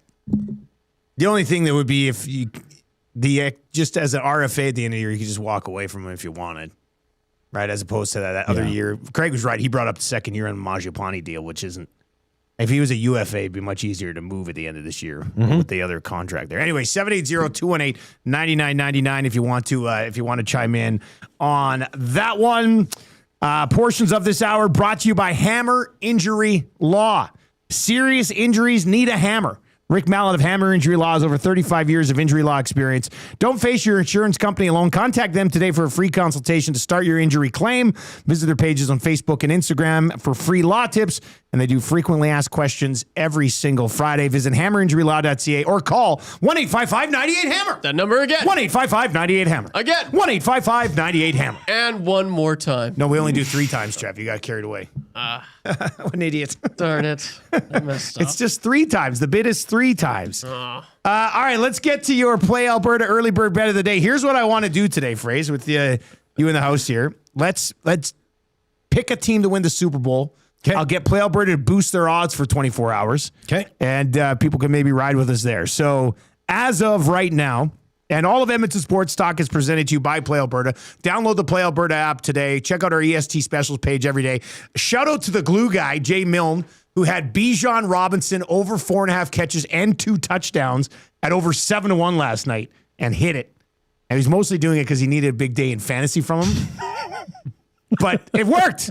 It worked. The Seahawks right now are the Super Bowl favorite at plus 515. The Rams, disappointing loss last night, plus 575. Broncos plus 755. The Niners plus 860. Patriots are plus 930. Eagles are 940. The Bills are plus 1020. And then you get down to the Jags, the Texans. Your Bears are a longer shot at plus 1975. Who's the team right now, in your opinion? Listen, I will always say this. I will take the team that knows how to cheat the best, and that's the New England Patriots. The New England Patriots? Jeez, even with the new regime. Yeah, man. Like, that is an organization that knows how to get it done. And knows how to come I was not expecting to say knows how Patriots. to come from out of nowhere to do it. No one saw this coming. Yeah, I mean, they've been pretty consistent all year long. Yeah. All right, so you want to boost the Patriots? I do. I want to boost the Patriots. So the Patriots are plus 930. I could probably get that up to 10-1. Yeah. And we can throw it up for the next 20. I thought you were going to say Niners. That's a leaky defense, man. Coming from a Bears fan who watched them play on Sunday night. A leaky defense. It is. That's the thing. The Niners offense is very good. Yeah. But their defense, well, they're missing a couple of guys due to injury. I know they're talking about maybe Warner gets back for the playoffs, but and the Rams, I've been a Rams guy all year, but they've stumbled a bit here down the stretch. Yeah, it's tough to pick any team in the NFC right now and have a lot of confidence. Just because the playoffs are going to be such an absolute war. You don't think Josh Allen can maneuver his way through there with the Buffalo Bills? I would love to see it. It's hard. Is there a more entertaining football player right now? No, he's insane. He's insanely talented. They need to get him a receiver or two. Yeah. Nothing against Shakir. Yeah. But come on. I mean, you got to do something to help that guy. But anyway, that'll be up. Dolphin Nation, by the way, says, shout out to Glue Guy indeed. I rode with him and used my $50 free bet. Let's go. That's a good one. Yeah, if you haven't used that code this month, you're going to want to do that. EST Sports, deposit 50, you'll get a $50 free bet. That code will expire at the end of December. And the 7 o'clock hour of the Nielson Show is brought to you by GameSense. When you are gambling, set a budget before you play. Stay informed and visit GameSenseAB.ca to learn how. Remember, if you gamble, use your GameSense. All right, we've got weekly confessions on the way next. What do you need to confess? Share it with us. It's a safe zone. We won't mock you. Fantasy football confessions, life confessions, relationship confessions, workplace confessions. What do you got? 780-218-9999. We'll have some confessions for you as well. And then Reed Wilkins will be by around 7:45 today. If you're on 95.7 Cruise FM this morning, please tell your friends that the Nielsen Show is back on the radio, this time on the FM dial. Static free every single morning. And we'll give you 3 to 4 minutes of commercials, quick traffic update, then you'll be back with us. If you're on TuneIn or iHeart or YouTube this morning, sports update coming your way right now. Brought to you by the great staff at Park Mazda and dealer principal Mitch Lewicki, who had a sleepover at Lieutenant Eric's house last night. Visit them at 983 First Street in Sherwood Park.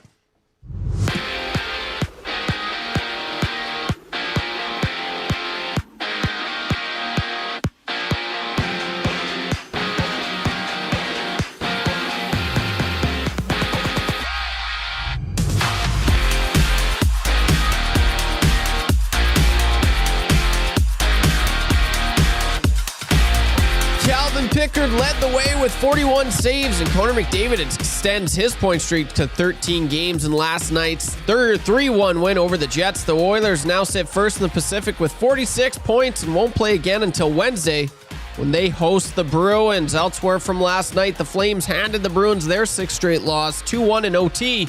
The Sabres win streak now improves to 9 games after beating the Blues 4-2. The Canucks snapped the Kraken's 4-game win streak 3-2 in the shootout. The first place Avs keep rolling after a 5-2 win over the Kings, and the Blue Jackets stomped the Sens 4-1. 5 games in the NHL tonight. The Canadiens and Panthers clash. The Maple Leafs and Devils match up, and the Canucks duel the Flyers.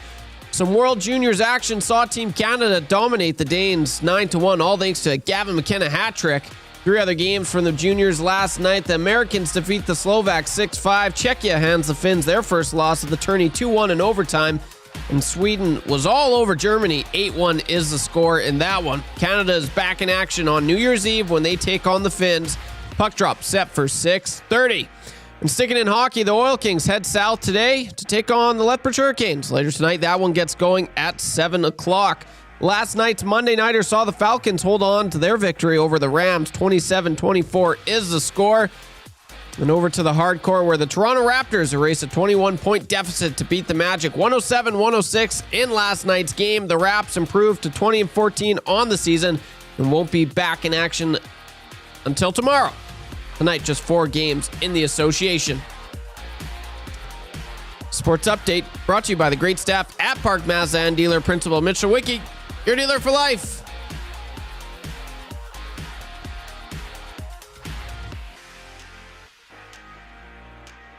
Hi there. If you're like me, you like to picture yourself in luxury, even though there's absolutely no way you could afford it. And if you can, well, even better. Thankfully, I picture myself in something that is luxury, but still absolutely affordable, like the all-new Mazda CX-90 from Park Mazda. With the new luxury features like facial recognition settings and quilted detail Napa leather seating, I can pretend to be comfortable with all of my proper settings activated without even touching a button, thanks to Mitch Lewicki and the great staff at Park Mazda. I like to picture Mitch Lewicki as a ninja fighting off evil samurai. Park Mazda, your dealer for life in Sherwood Park off Y Road, parkmazda.ca.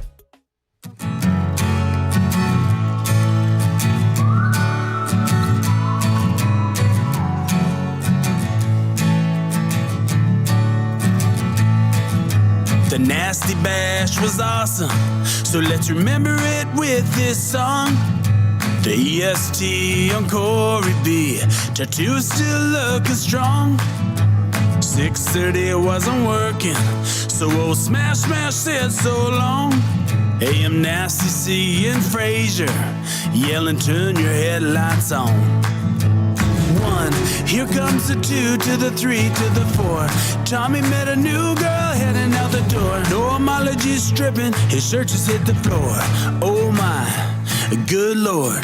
Someone pour me birdie booze on a shot ski. Now you know Reed Wilkins was a mystery. X-Ray J's pants got a little pissy. Everybody at the bash was a nasty. Everybody at the bash was a nasty.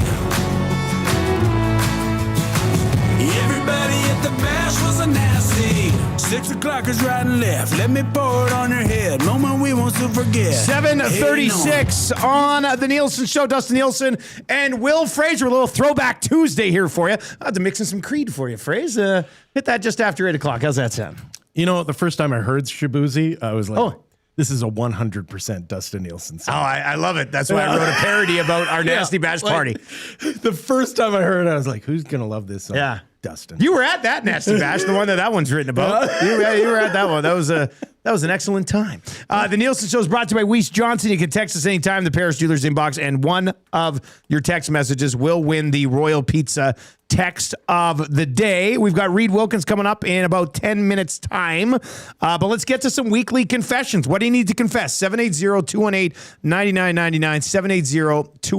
780-218-9999. It's brought to you by Spectrum Rental, where they confess that 2025 was a great year. All the best in the new year to everybody listening. Oh, how nice is that? Isn't that nice? Using your live So liner positive. just to send out a nice confession. Thanks, guys. We needed that. That's pretty good.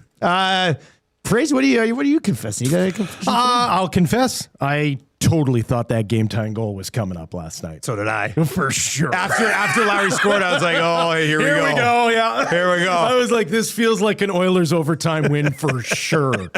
I thought the same thing. I mean, like, you give up 40 shots. Yes. You sort of you're like, oh, the Jets are bringing it. Yeah. And Connor was buzzing. Yes. I mean, Connor and Scheifele were buzzing. They weren't. It wasn't a bunch of grade A's, right? But they were pushing the play. Yeah. Right. You were feeling. I was feeling. It's like, oh, Winnipeg's gonna tie it up, and then probably a McDavid Draisaitl 2-on-1 in overtime. And no real like belief that the Oilers are going to maintain that 1-goal lead in the third. But they did. They did. And they're back, baby. I guess. Well, I've been refusing to say they're back until they can win 3 games in a row. Right. Which it's unbelievable This that is they the haven't most at this point. down But and dirty first place standings we've ever seen.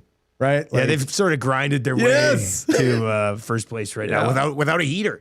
Yeah. They've been playing well for 3 weeks at least, but no heater to get them where they're at. Right? That wasn't required this year. They play like a team that knows how to win playoff games. Right? Like not a team that needs to get that sugar rush of a 12-game win Let's streak. win a couple. We got to win a couple. Guys, we'll win a couple. We didn't play well the last couple of games. Let's put one together. And they do. And then they basically take the foot off the throttle. Except for Connor McDavid, who's just doing Connor McDavid things. Kid's a freak. Fastest kid alive. All right, Trev, what are you? You usually have excellent confessions. What's your confession? Thank you. Yes, I confess. Okay, this is interesting. I don't know. Oh boy, we'll see. We'll be the judge of that. I don't know. I don't know how to go about this. Is this something that you shouldn't say? No, I think. Oh, okay. I'm totally okay with saying this. Okay. Yeah, so I guess I'm confessing. We all know I love baths. I love baths. I love bathing. Baths. Oh, baths. I thought you said bat like the animal. Yeah. We all know I love bats. Everyone knows I'm a big fan of bats. I didn't know you were a fan of bats. Oh, cool. All right, so you're a fan of baths. Man, I love bathing. We know that. Everybody knows that. I love bathing. Mm-hmm. That was a confession a few years ago. What I love about bathing is just sitting down, relaxing, and just water. Human just soup. Hot. Just sure. You're whatever. describing a bath. Yeah. Thank you. Yes, I guess. What I love about a bath is sitting in warm water. Yeah, it's so relaxing. So I'm just gonna say it. I confess, I love baths so much that when I shower, I sit down and I lay down in my showers. I lay down every time. I don't know. Every time? I don't stand up. Like you let the shower run? What? Yes. You let the shower run. Every time. I lay down and I just let the water it's just like a bath, except. No, okay, wow. It's not just like a bath. No, that's. So I will say I do this when I'm completely hungover. Yes. And I'm like, I'm going to go lay in a hot shower for half an hour and probably fall asleep for a little bit. Yeah. But you lay down every time when you shower? Yes. Every time.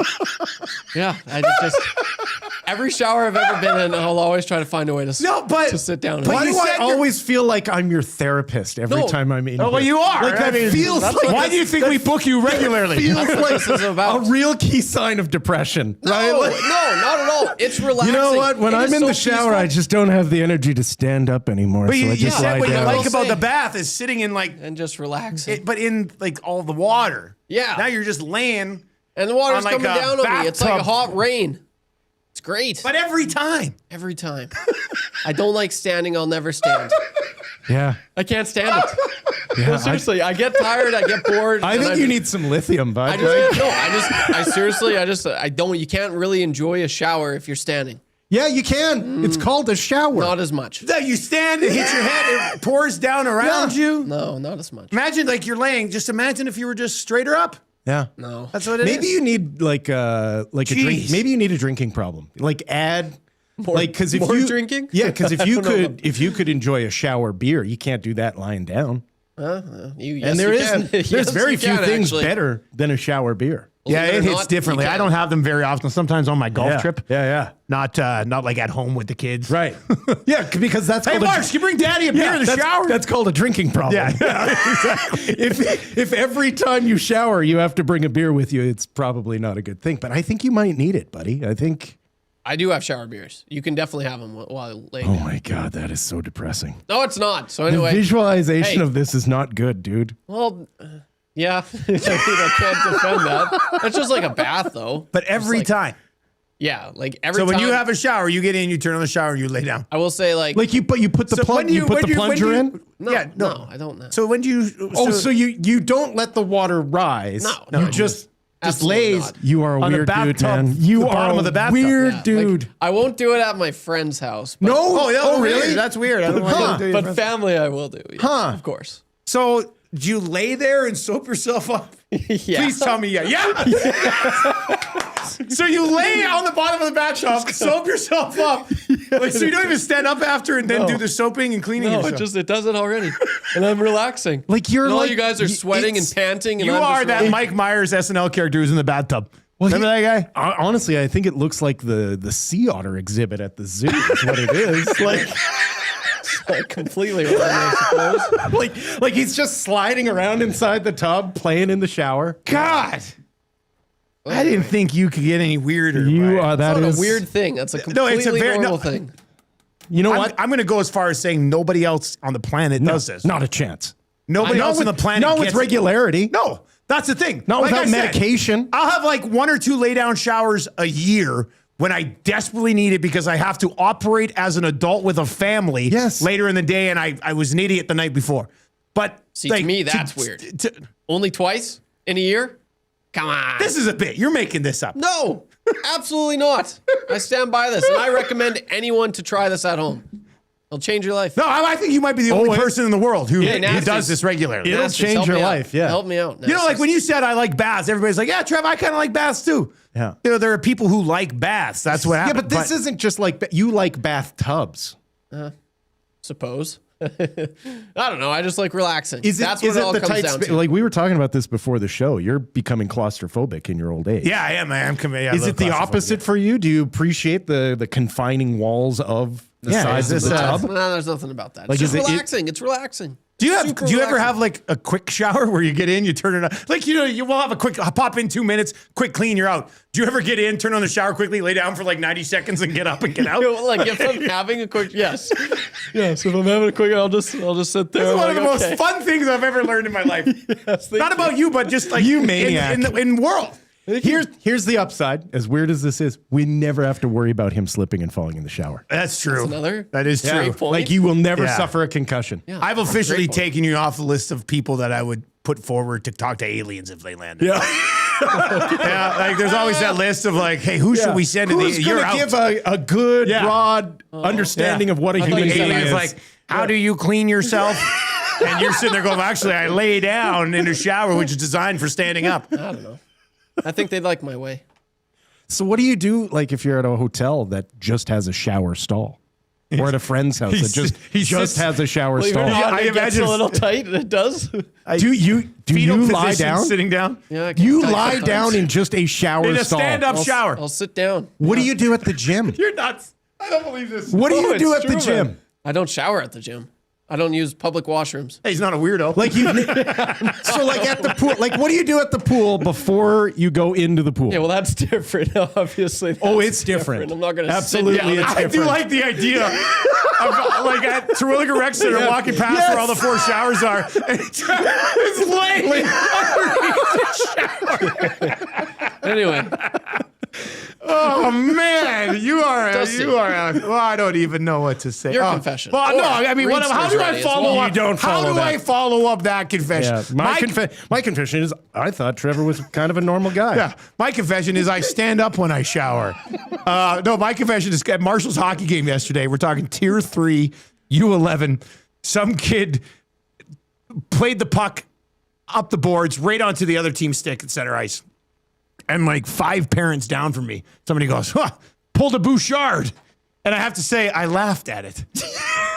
I laughed at the joke. I was you like, laughed at that low-hanging fruit of a joke. That was the moment I knew that he's not going to be on the Olympic team. Yeah. Like, they're not going to put somebody on the Olympic team that parents are making Tier 3 turnover jokes about. I was just like, want to hear something wild? yeah. That was a dream.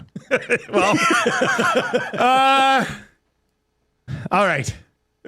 I don't even know what to say. Let's just bring in Reed Wilkins. He joins us on the Firehouse Subs hotline today. Reed, Wow. I mean, you've known Trev for a few years now. I mean, what do you do with this guy? I've known him for a year and 4 months, and I'm more horrified with each passing day. It's wild, isn't it? It's wild. Like how do I follow that? I mean, and like you said, Dustin, what can you possibly say that's going to top? That was an excellent several minutes of radio, by the way, that you guys just did. I guess my confession is, I now believe that Trevor is perhaps deep down the most brilliant broadcasting mind that has ever existed. Right. Because I think this is now the radio form of a long con. That he has created all these incredibly odd quirks about himself and sold himself as this bizarre, I don't even know what other words to use besides bizarre. I'll just stop there, I guess. You're a wordsmith. And you're good at this. Yeah. Okay. He likes, but think how he set us up here. Like, I think he's going to do this for 20, 25 years and then one day be like, hey guys, my name is actually Calvin Jenkins. I'm from the Northwest Territories. Even the Southern Alberta stuff was not real. And, he's going to shave the mustache and have a different voice and dress differently. He's going to Scooby-Doo villain us. He's going to take the mask off. Yeah. Like, look at the setup. Okay, first of all, he likes to bath. Yeah. Not unusual. I mean, maybe slightly, As an adult, it's a little weird. Slightly different. Yeah, it's fine. Yeah, and bragging about it, or okay, whatever. Yeah, you're right. And it's usually a private sort of thing if you're a bather. Right. Yeah. And I can't remember everything, but then number 2, and I was involved in this a few weeks ago, like peeing once a day. Like, that's actually hard to believe. Right. For a few different reasons. But he sticks by it that he pees once a day and never pees outside of his own home. And now that he lies down in the shower, including public and maybe he didn't leave out the public shower and hotels. At friends' houses. Sorry, not public, exactly. but in other people's residences. And he's like, this has to be part of some, or here's what's going to happen. Dustin, be prepared. This as the boss and owner of the station. Like 15 years from now, like he's not going to show up for work. Well, where is he? Oh, that's weird. We can't get a hold of him. Next day, where is he? And then, like the Friday of that week, like some book is going to come out. my decade, my decade in character, or something like that. And it'll be a book of all the times we believed something and how he created this character. And was he laughing right now, or is he mad at me? Oh, he's smiling. He's smiling and laughing. Yeah, and tearing up a little. Like there's a lot of emotions going on. Yeah, I think the makeup he's wearing starting to run. Yeah, we get to see his face here any moment. maybe he's the alien. Dustin, have you thought about that? That's a good point. So maybe that's what's happening. He's the alien sent to Earth to like integrate himself into our society, and now he's screwing up. He's asked these questions like, "Hey, Trev, how often do you pee, buddy?" Calculating. Once. I pee once a day. Really? Because the alien wasn't fully prepared for everything. Yeah. And he has to stick with the bit. You're right. Yeah. Oh man. That's the best I got. That's incredible. What a 20 minutes here. It is a stunning revelation. All right, let's get back to let's start with the game last night. I mean, how much of that was just Pickard? How much of it was the rest of the team, do you think? Yeah, I think that's a goaltending win, guys. I think there are, I might be missing one. I think there are 2 games this season that are strictly on the back of a goaltender. I think last night, and then I'd have to go back to, I believe it was the 3rd game of the year. Skinner when Rangers. They shut out the Rangers. Right. I mean, there have been other good goaltending performances, and usually when you win a game, your goaltender plays well. But now he wasn't. It wasn't completely like spectacular, like athletic, amazing saves, but he made some really, really good saves. I mean, I think of that one on Connor in the second period. And then sometimes when it just gets up to that quantity of shots, as you guys were kind of alluding to, that you saw the tying goal coming, something's going to go in after a while, bounce in, hit a leg and go in or something like that. So that was a great game by Pickard. I saw some tweets after people were like, well, that's tell Pickard his career is on the line, and that's what you'll get. I don't know if his whole career was on the line, but clearly there's maybe a bit of a crossroads here with his future with the Edmonton Oilers. So he was very good. It was good to see. I still think they weren't like, there's still some better team play than the first 20 or 25 games of the season. I mean, it was a lot of shots, but it wasn't off a lot of turnovers and mindless defensive play and stuff like that. I think Winnipeg just was hungry. I mean, they've been losing a lot lately, and they applied a lot of pressure. So good for Pickard to get it. I thought good for Jones to score. And guys, that goal, and like that's the type of goal that the Oilers, that's missing from their arsenal, because their bottom Jones six is that type of goal, like just that ugly goal, because their bottom six is so ineffective most nights. So what happens on that play? Now, look, I know from a Jets perspective that they're probably crapping on Logan Stanley and maybe even Hellebuck for letting that one squeeze in. But from an Oilers perspective, you got Curtis Lazar, who knows exactly who he is as a player. I mean, you saw him in the first period get in a screws. Was he with Shen? He was in a scrum with Shen in the first period. He's grinning the entire time. Yep. You guys remember him with the Oil Kings. I used to call him the smiling assassin. Yep. Like he just is loving every minute of it. Yeah, no one looks like like hockey more. Right, and being a dick more, quite frankly, like at times during the game. So he gets in the scrum, and then the second period, he pressures Stanley. Stanley fumbles the puck, and Jones just whacks it into the crease, and he gets the bounce. Like we know what the high end guys can do. We know the caliber of goals that they can score. And even Roslovic, like just flat out beating Hellebuck 1-on-1 with his shot. We know how the high end guys can score. They don't often enough, I don't think, get those goals off a mucky forecheck, off forcing an error, off just whacking the puck at the net and seeing what happens, or quite frankly, even deflections and things like that sometimes. So Pickard was encouraging. Getting that goal from the fourth line was encouraging. I like Jones's typical hockey player postgame. He just ran himself down for giving the puck away in the third the entire time, as opposed to taking a lot of credit for the goal. But that was an important goal in the game, and I think an important goal for the bottom six to score.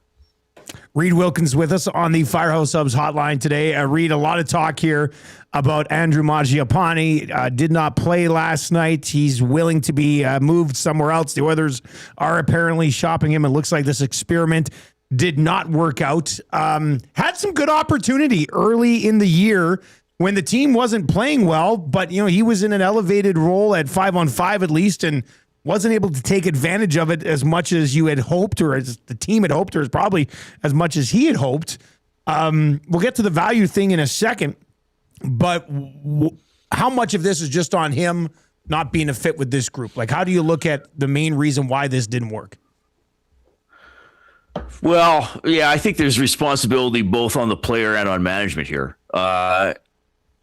When he was signed, I remember the Draisaitl talking about him at training camp, calling him a water bug and a bit of an agitator.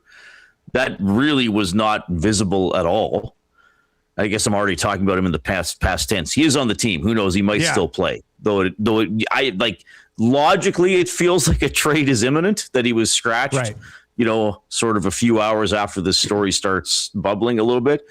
So, yeah, he didn't sort of grab the opportunity. He didn't do it in the top six role. He didn't score and agitate, didn't do it when he was in the bottom six. And then I think you have to, look at Bowman and I guess Jackson's record to some extent in terms of some of these sort of middle six players that they've brought in, either to play with Draisaitl or to bolster the third line. Skinner and Arvidsson sort of went through this last season where they didn't grab the opportunity. And now Mangiapane this year. So, are these players who were a little past their prime or who couldn't do it consistently that management gambled on and I guess lost these gambles. So what is the value there? Not a lot. Yeah. Maybe this is just a contract they try to dump and then they play with the money later between now and the deadline in terms of acquiring another forward. I can't. You would rather that than another contract back, wouldn't you, Reed? Don't you think? Like another Well, because what exact player are you going to get back for Mangiapane, right? I mean, this is the same thing we talked about with trading Skinner. Like, you're not going to trade Skinner for a much, much better goaltender. Yeah, you're basically going to get another team's Mangiapane that hasn't worked out, right? Like, so if you can just clear the cap space and have it to play with before the deadline, I think that might be the ideal play here. But right. Well, and again, and here's the thing. Like, I was just talking about that goal they scored last night. It was Mangiapane missed in that game. You know, like, yeah, all those games Hyman didn't play, like, you missed them. You know, like, the bottom six scored a goal. They scored the type of a goal off plays that you'd hope Mangiapane would be making, and he generally wasn't.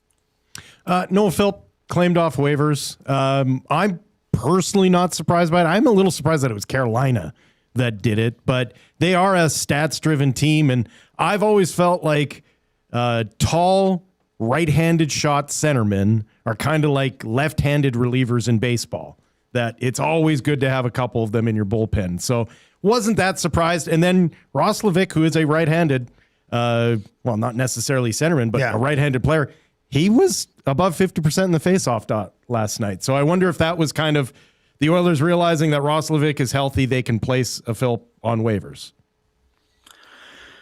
Yeah, I mean, I think Roslovic needs to play probably with Draisaitl. I mean, he doesn't. To me, he's not a third line type of player. But I mean, he got the goal on the power play.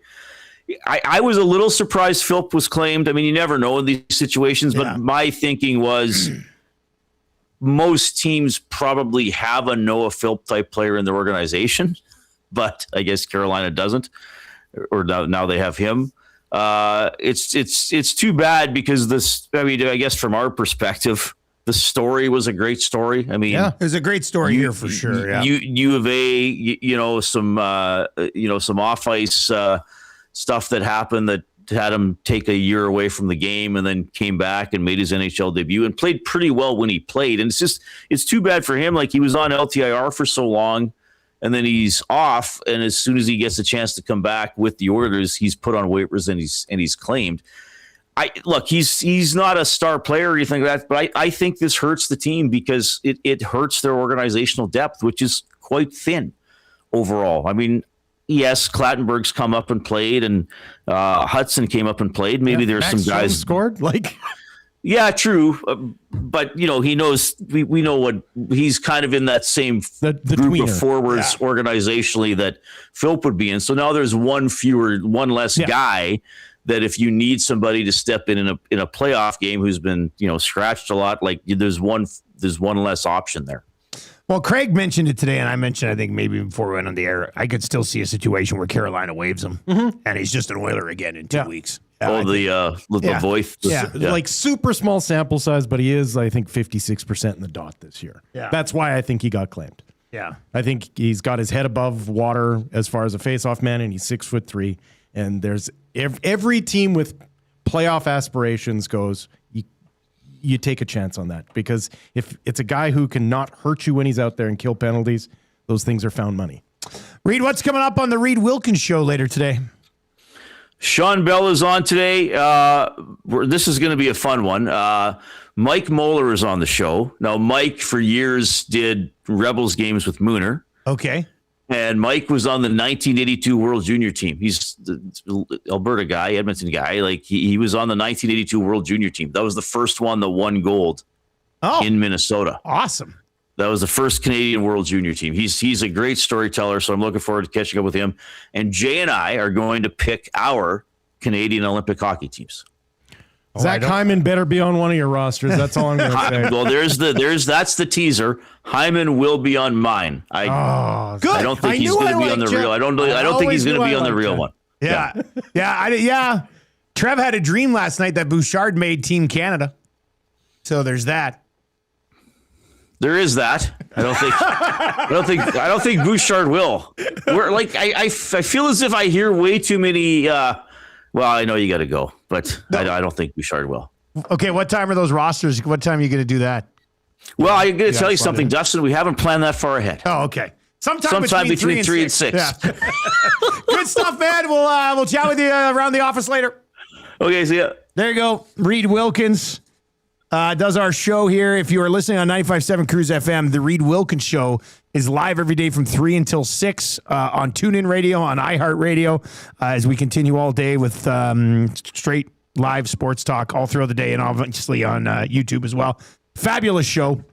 And what a time to be alive, hey? A couple of 1260 guys back in the day, chatting with the Chet guy back in the day. That was fun. All right, so they'll have their teams. The official Olympic team will be announced at 10 o'clock Edmonton time tomorrow. We'll have coverage of that for you on the Hangout, obviously, and then reaction all throughout the day as well. But we'll get to that. We'll get to the Hyman conversation. It was already slotted in for 3 questions, so we'll get to that coming up here. But let's get out. The 7 o'clock hour has been brought to you by Game Sense. We've got a 3 minutes of commercials, quick traffic update on 95.7, and then we'll be right back. If you're on TuneIn or iHeart or any of our online platforms, we've got a sports update coming your way as well. Also, Greg Wyshynski around 8:30 this morning. We'll get another out-of-market look on what they could do with Mangiapane.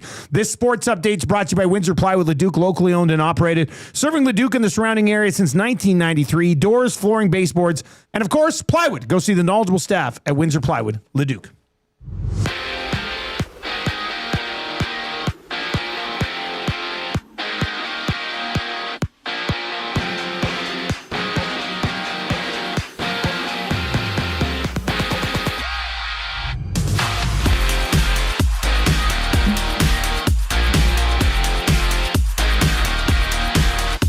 Calvin Pickard led the way with 41 saves, and Connor McDavid extends his point streak to 13 games in last night's 3-1 win over the Jets. The Oilers now sit first in the Pacific with 46 points and won't play again until Wednesday when they host the Bruins. Elsewhere from last night, the Flames handed the Bruins their 6th straight loss, 2-1 in overtime. The Sabres win streak now improves to 9 games after beating the Blues 4-2.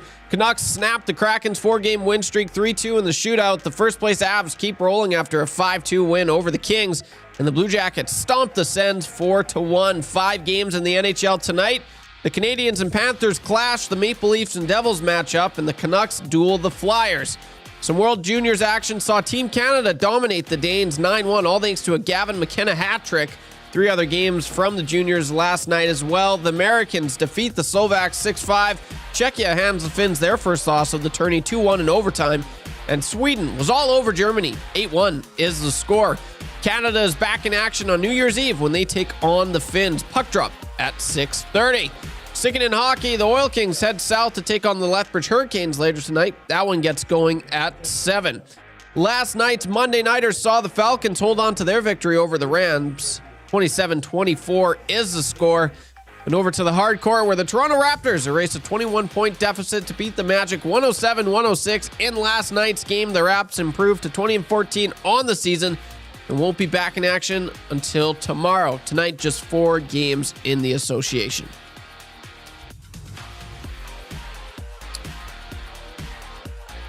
The Sports Update brought to you by Windsor Plywood Leduc, locally owned and operated, serving Leduc and the surrounding area since 1993. Doors, flooring, baseboards, and of course, plywood. Go see the knowledgeable staff at Windsor Plywood Leduc.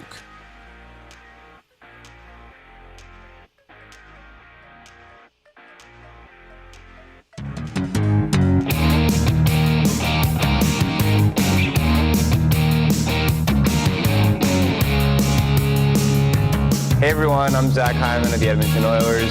She's so tenacious. Hope you guys enjoy it.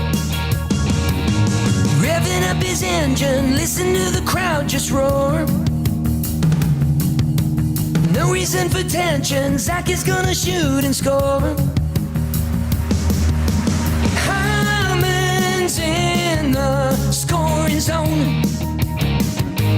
Right into the scoring zone. Signed for 7 years, now he's playing by McDavid's side. He's got you jumping out of your seat, cause of that look in his eyes. Hyman's in the scoring zone. He'll take you right into that scoring zone. 8:07. you into that 6-7 thing, Phrase? Nobody knows. Was it yesterday? I think. Oh yeah, it was yesterday. Or the day before. It doesn't matter. Anyway, it was 6-7. Yeah. Well, either way, the game Marshall was. Oh, it was yesterday. The game they were playing in. At the end of the second period, the clock got stopped with 6.7 seconds on it, and the entire bench is just like. And I look down at Elizabeth, who's sitting a couple of people down from me. She's looking over at me, going, "It's unbelievable." Yeah, it's unbelievable. Another thing we can't show to aliens, right? Like aliens are. We're going to take over this planet. Everybody's just going around shaking their hands anytime you say the number 6-7. Yeah, like it's weird. When did kids forget how to be offensive? Yeah, I mean that's what we're talking about, like with kids in 2025. Yeah, they say 6-7 and then they go like this. You're like, what really bothers you about the younger generation these days? They say gibberish that I don't understand. Yeah, but how is that different than any other generation? This one doesn't offend anyone? Yeah. Can't these kids just put their knuckles down on the table and flick a quarter at each other?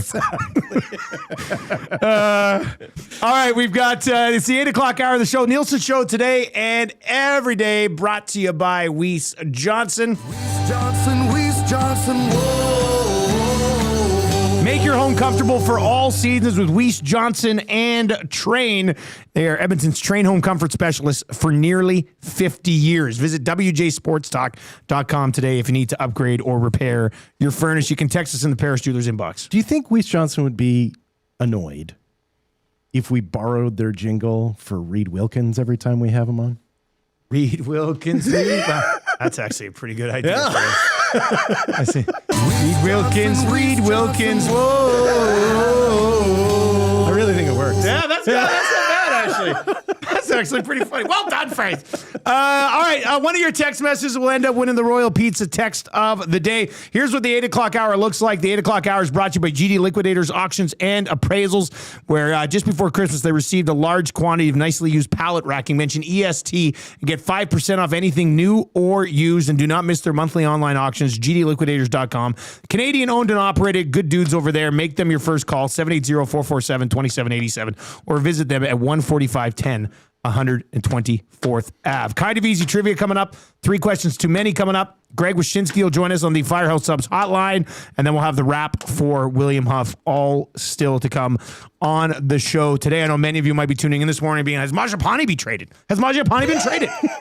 Not yet, but we will let you know if that does happen. We'll have full coverage of it right here. The day Skinner got traded was a bigger day number-wise for us than even the Stanley Cup final. I believe it. Yeah. Trades. Yeah. It's just trades get you, right? The engagement. It's just massive. All right, let's play kind of easy trivia. We've hit 72 in a row. We have not had a miss on the FM dial. We'll try to keep this streak alive. Gift certificate to Mr. Mike's is up for grabs. Had that one guy, sorry I didn't get back to you. I texted, somebody texted in earlier. They live out of town. Well, maybe it was Scuba Steven. Anyway, yes, you can come by. Driving out here from the coast, you can come by on January 2nd and pick up your gift certificate. He went trivia. He's like, I want to come by and pick up my gift certificate. He's driving from the West Coast? Yeah, only to get his gift certificate. That's it. He just really loves it. It's a huge gift certificate. I think he's coming out for other reasons. Oh, okay. Yeah. Anyway, it's brought to you by Mr. Mike's Steakhouse Casual, with that new location now open in Bonnie Doon. Check out MrMikes.ca for more details. You can order online, skip the dishes, DoorDash. Mr. Mike's, eat locally, enjoy casually. Who's playing today, Trev? Who do we got? We got Chris. All right, Chris is going to play today, looking to extend the streak to 73 in a row. Chris, good morning. You ready to roll, buddy? Yes, and my lights are on. Phrase for you. Oh, thanks, Chris. Appreciate that. Turn your headlights on is just one of the most epic sayings in like Edmonton media history. It's great. All right, Trev will start the ticker after I read the first question. Don't blow the streak. All right, here we go. How many goals did the Oilers allow last night? 1. What sport does Max Jones play? Hockey. Which football team calls Winnipeg home? The Blue Bombers. Which city is home to the Atlanta Falcons? Oh. Atlanta. True or false? The Falcons quarterback last night's name was Kirk Nephews. It doesn't matter. The Dallas Stars forever. Oh, you cheeky monkey. Oh, This is you not cheeky just a monkey. dream, it's a wet dream of orgasmic proportions. Was that dirty? Frustration sets in and the emotion goes out, and then you just start playing with yourself. Was that dirty? You cannot come to my house. No, not today. You cannot come to my house. No, not today. No, not today. I should have minus a point for him saying Dallas Stars. He still would have got it. Yeah, he still would have got it. He still had the 3. I really gave away that 4th question. Which city is home to the Atlanta Falcons? Yeah, you put the easy and kind of easy on that one. I'm really sort of keeping the streak alive. Yeah. That was McDavid continuing his points streak last night. That's assists late in the game on an empty netter to keep a point streak alive.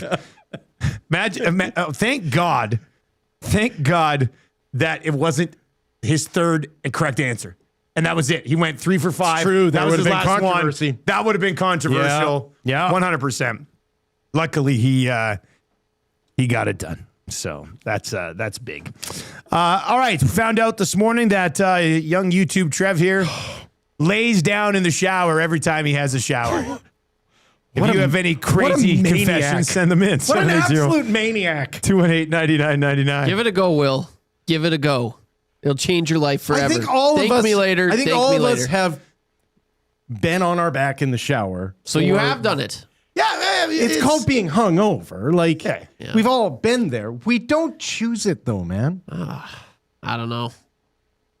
I haven't heard a single person text in yet I have. or on the chat say. I've seen 2. They say they do the exact same thing. Yep. Every The Wolf. single time they shower. The Wolf texts in. I refuse to believe it. And then Nasty a while ago when I first said it. So yeah, there we go. No way. I refuse to believe that other people Nasty's held me lay out. down in the shower every single time they shower. Well, let's clarify. I believe other people do it. I refuse to believe anyone else would admit to doing it. Now let's just, before we get to 3 questions here, Trev, your bath to shower ratio is what, like 8 to 1? No. No? Not at all. Probably Not because he 6 to 2. Yeah, he lies down. So 3 to 1. So 4 to 1. Oh, yeah, 3 to 1. Yeah. Yeah. 6 to 2. Probably 6 to Fractions were not your strength. Hey? No. All right, so you have 3 baths for every 1 shower. Yeah. And then when you have the shower, you lay down and wish it was a bath. 5 out of every 10. Yeah. 5 out of every 10. So what is that? 25%. Levi from the Fort says, my ex-girlfriend in high school used to lay down in the shower. That's why she turned in to an ex. He dumped her because it's so weird. Yeah. It is a real sort of red flag, isn't it? Well, it's kind of serial killerish. Yeah. Oh my gosh. Like, do you Let's get on with the show. Do you kind of sit curled up, or do you just lay straight down? No, I lay straight down. Absolutely. Do you have your Spread clothes on or off? Spread eagle. No, never clothes on. I fell asleep one night in the shower, fully clothed. Yeah. Now that's weird.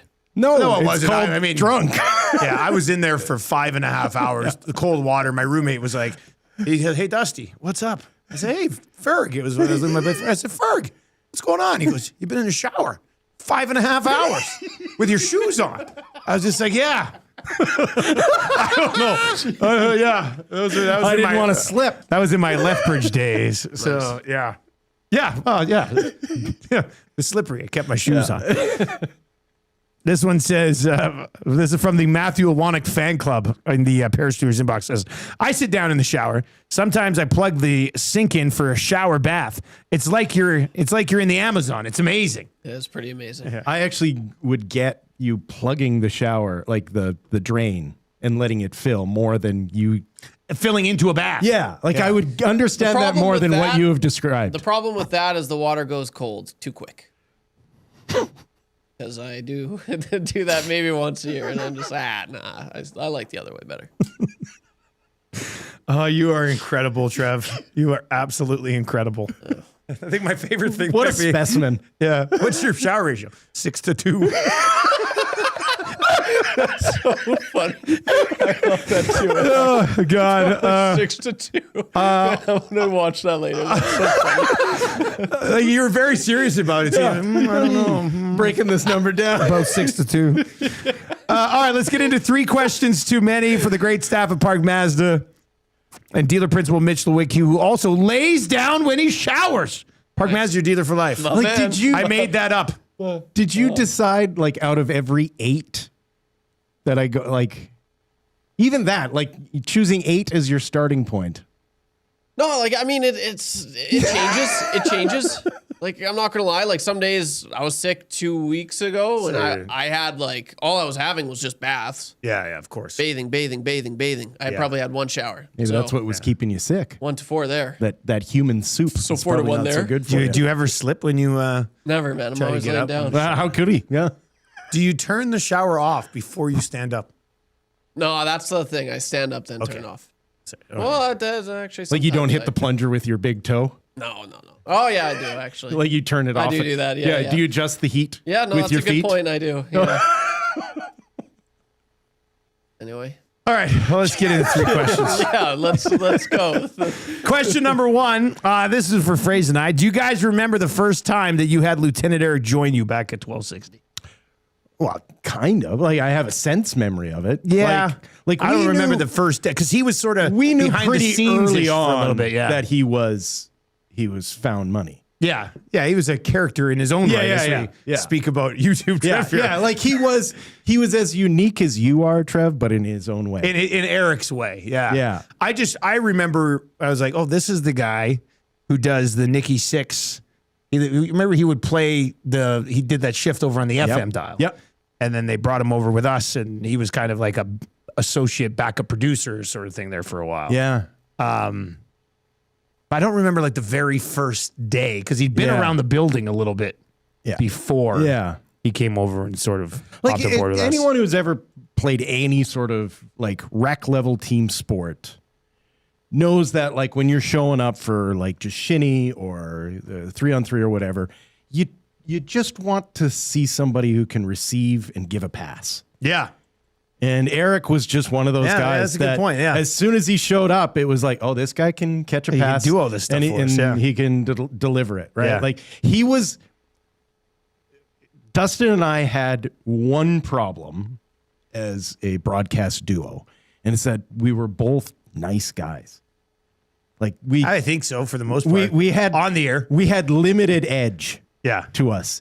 And Eric was completely game to allow us to be complete jerks. That's a good point. Like, we were cruel. Yeah, we were pretty mean to LTE there for the first little while. Like, and he played along. Like, the amount of time, like, do you remember, like, the first consistent bit we did with him is that you would bring him in, ask him a question, and as soon as he started to answer, you would cut him off. Yeah, right away. It was like to the point that we received serious emails. Oh, look at LeBron! Not with the right. He throws it down with the left I still have people today. We had serious complaints to our manager that we were being too cruel. That is true. You're right. We did. Yeah. I'll hit him with that very rarely now. But I still have people be like, Dusty, I miss the days when you used to dunk on Eric all the time. It's just like, man, but you're right. We did have people who were like, I remember our boss would come over and be like, hey, guys, you need to talk about this? And I don't think so. Like, no, like it was. He's a part of the bit. Yeah. It allowed us to actually be mean. Yeah. That was because he would read the 3 questions to us. That's how it was. And then you would ask him, like, well, what's your thought? Yeah. What do you think about it? And then he'd start to answer, and I just hit him every day. We did that every day. Every day. Yeah. Every day. God, that was fun. That was a good time. All right. Question number 2. And if you have any questions, 780-218-9999, 780-218-9999. Question number 2, would you guys put Hyman on the Olympic team to play on McDavid's line? Every day, every night. Like, yes.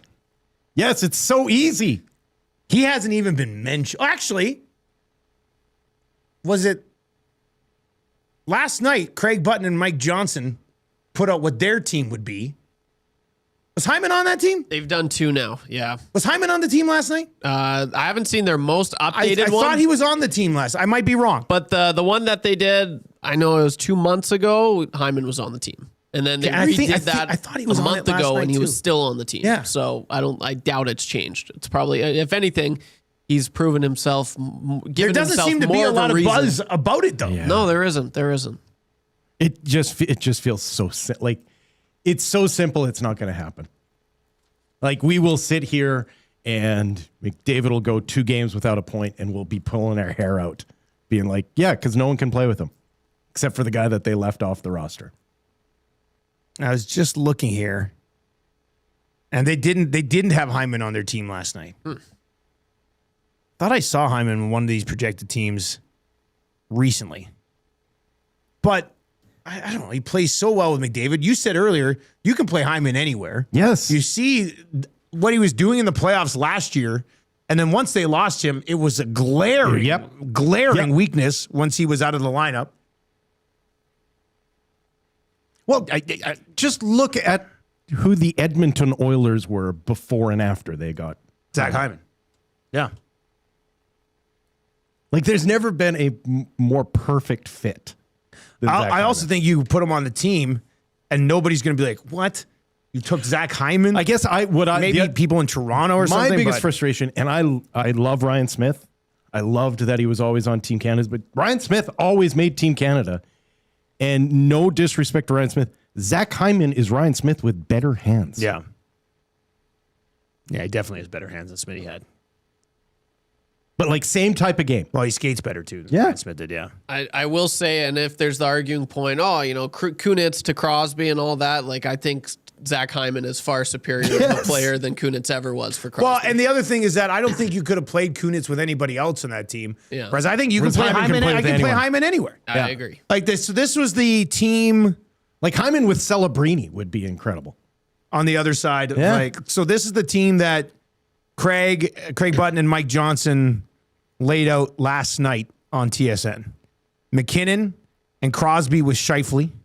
McDavid with Celebrini and Reinhart. Suzuki with Marner and Hagel. Horvat with Wilson and Brad Marchand, who, by the way, has 22 goals and is 14th in league scoring. Brad Marchand this year. Phenomenal, 37 years old. And then Sam Bennett and Braden Point as their forwards. Their blue line, if you're curious, Taves, Makar, Morrissey, Theodore, Sanheim, Parayko, Schaefer, and Doughty. And then Logan Thompson, Darcy Kemper, and Mackenzie Blackwood. I just don't understand a world where, you can make the case why Sam Bennett is considered superior to Zach Hyman. I just don't see it. Zach Hyman's a better hocky player. Has scored more points. I would agree with that. Has scored more goals. I think I'd also have Hyman on the team ahead of Bo Horvat. Yes.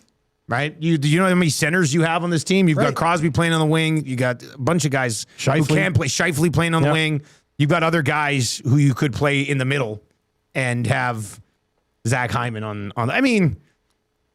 I take Zach Hyman ahead of Tom Wilson. Yes. And look, Tom Wilson's having a phenomenal year. I understand what he brings to the table from a physical standpoint. Yeah, I don't want to. Yeah, I'd probably have none of these guys are undeserving. Yeah, but he's not.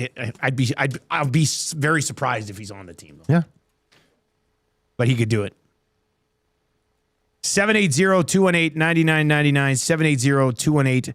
780-218-9999. Jill, this isn't a third question. It could be the third question, but Jill says, is superstar Mitch Marner on all these projected teams? And yes, Mitch Marner is on all of the projected teams, and he'll be on this team. He's pretty talented. We saw him and McDavid actually click in the Four Nations a little bit on the most important goal. Yeah, which was nice to. It's amazing you play Marner with an actual guy that can finish, and big things happen in key moments. Austin Matthews burn. We don't need to drum up. We had the Matthews conversation yesterday, and he just has not been playing good. All right, so question number 3. We heard Trev's bath to shower ratio. What is your guys' bath to shower ratio? 10-1. Yeah, I'm at least 10-1, if not more. Like, we have a soaker tub in our master bedroom, but it doesn't have jets. Yeah, that's it's just but it's a big tub. I lay down in there. I'll watch a show on the iPad, and I had a long run yesterday for the first time in 2 weeks. Lazy bastard. I had a bath last night. Yeah, After the run. After the run. Not so much for cleanliness, but to relax the body. Exactly. Soak the bones. Yeah. How far do you run? Yesterday I did 7.5K. That's it, eh? Yeah. Dang. Yeah, well, because I was meeting the family at Ace Coffee. They were walking the and short you said, distance. I'll run and I'll meet you there. And I'll run the long way around, and then we met up, and then... That sounds great. It was nice. So you had a coffee after your run? No. Oh. No, then I'd really poop my pants. So what'd you have at Ace Coffee? Well, they all had coffees. What'd you have? I didn't have anything. We actually then went to Sherlock Holmes, and I had a beer. Of course. That's what happens when your dad's a raging alcoholic, am I right? Fraser's got his boys in today. Poop Stains texts in and says, I'm 7-3 on baths. That's a good one. That is a funny one. I agree. I like that. Trevor, he's making the joke about the ratio. I know. Okay. He's not actually probably 7-3 on baths. I know. 6-7. I was joking. I mean, a good big bath is. That's the one regret. I love our house. The one regret I have is that we didn't get a tub with jets in it. Okay, that's like a mini hot tub. There is one problem though with the jets. What could that possibly be? Well, there's always a little bit of water left inside the jet. Inside the jet. So then it's old when you... Yeah. So like... You know what? I think I'd suck it up and deal with that problem. If that's the only problem I have, it's worth it. Like you should almost run like a cleansing tub after your tub. After the tub. To scrub I guess you the could. jets out. You could. Trev, is that your dream? Is that your like long life goal to have a tub with jets? A jacuzzi tub? Like, Give me a jacuzzi. Yeah. Yeah, that would be the best. I had a buddy. I still have a buddy, but we always went over to his place and just that jacuzzi, man. We spent hours. Oh, like a hot tub. Oh yeah, like a hot tub. Yeah, that's also. I want a hot what you tub were big time. describing is like a 2-person bathtub I with want a hot jets. tub. Like I want You can get big a Dumb hot and tub. Dumber style. Yeah. You can get a 2-person hot tub too, though. Yeah. At Eric Stagg, he had one, and I sat in it Yeah. for a long time. What's the and other matter? guys just kept rotating into the second Some seat. little filly break your heart? No, it was a girl. Yeah, that's a classic scene. One of the greatest lines that's ever. A classic scene. No, it was a girl. Timber Woodsman says, no hot tub sponsors? Not yet. We almost had a hot tub sponsor signed, and then they switched it up. But my thing with a hot tub, I don't care if I have to like pay for it and then pay it back or whatever. I just don't have the perfect spot for a hot tub in my backyard, or we would have one. Not backyard. Right here. Hot tub right there. Right where Travis, so he sits in the hot tub the whole time. jeez. Does the show That'd be from the fun. hot tub. I'd love that. Oh, that is His sports That's updates, funny. you can hear the jets Hear on the in the jets back. Sweating. That would be Sweating like crazy. that would be good. If we can't get that done, I'll just get a shower installed there. You can lay down and do your updates. Okay, that'd be good too. All right, coming up next, Greg Wyshynski is going to join us. We'll get his thoughts on this whole Mangiapane situation. And maybe we get into the Avalanche being an absolute. I mean, it's some almost Team Canada, Team USA stuff. Yeah. Yeah. Because Team USA looks like they're going to screw up their roster too. So we'll get into that with Greg Wyshynski. He'll be joining us on our Firehouse Subs hotline. The wrap for William Huff still to come as well. Text of the day, sound of the day, all that fun stuff. The 8 o'clock hour of the Nielsen Show is brought to you by GD Liquidators, Auctions, and Appraisals. If you're on 95.7 Cruise FM, 3 minutes of commercials, quick traffic update, then you're back with us. Don't go anywhere. If you're watching on YouTube today, hammer the thumbs up. Here's the update with YouTube, Trev.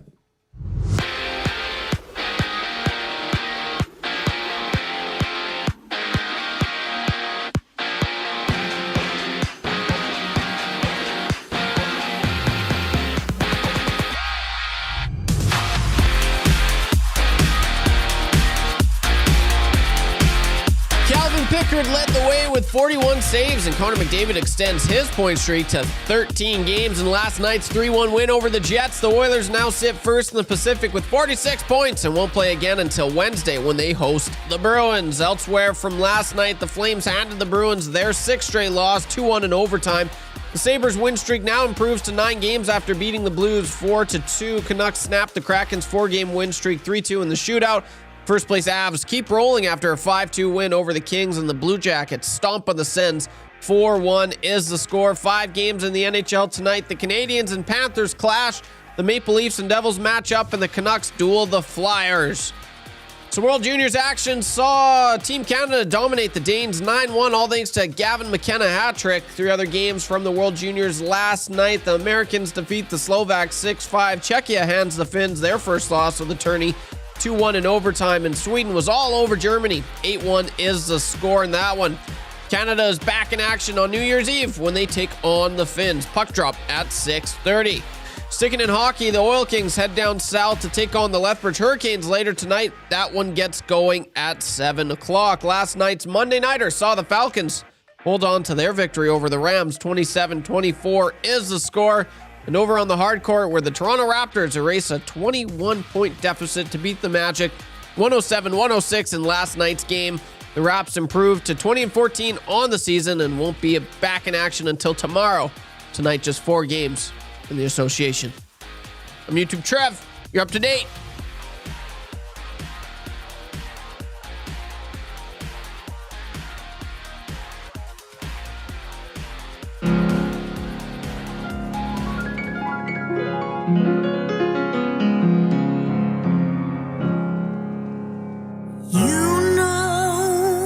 Such a special day.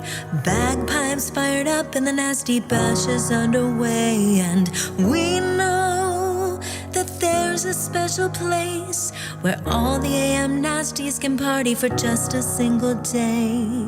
We are just living the dream since leaving 1260.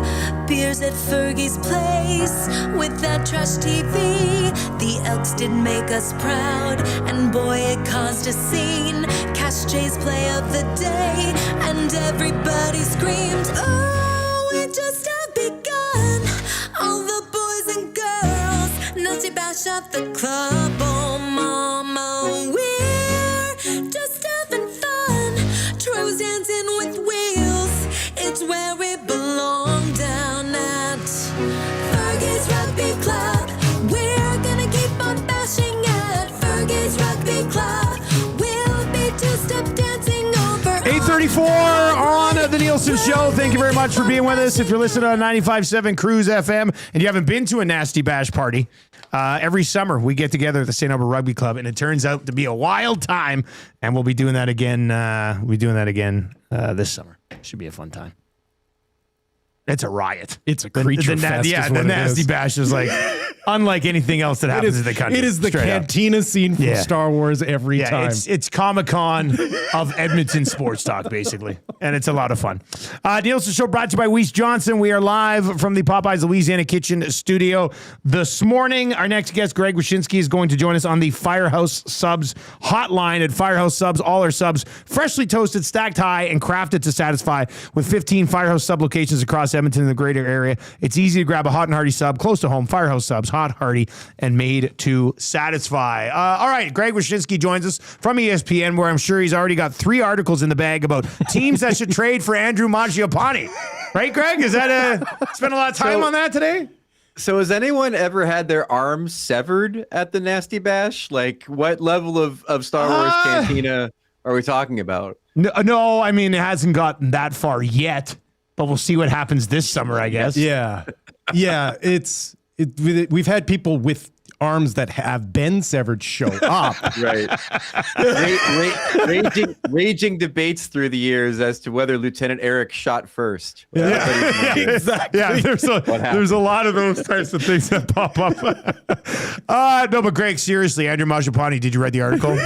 No one outside of Edmonton cares. But I figured barely anyone in Edmonton cares. but I care because, like, listen, obviously he was acquired to do a thing that he has not done. Right. Which establish himself, in a perfect world in the top 6. It's clear that the player that he was in Washington kind of appears to be the player he's going to be going forward. What does that mean for his ultimate value? I mean, we've all read the same stuff about if there's a trade put in front of him, he'd probably consider waiving the NTC for that trade, but he does still wield some level of trade protection. Just a whiff, I mean, that's it happens sometimes, and all you can hope for is that the situation can get rectified for both sides. Do you feel like this is a situation we spent a lot of morning trying to figure out what the value could be in something like this? Like, is this Is this they give up a pick to get rid of him? Is it they can move him and get a pick? Is it you bring back another similar contract from a team that has a similar guy in the same situation?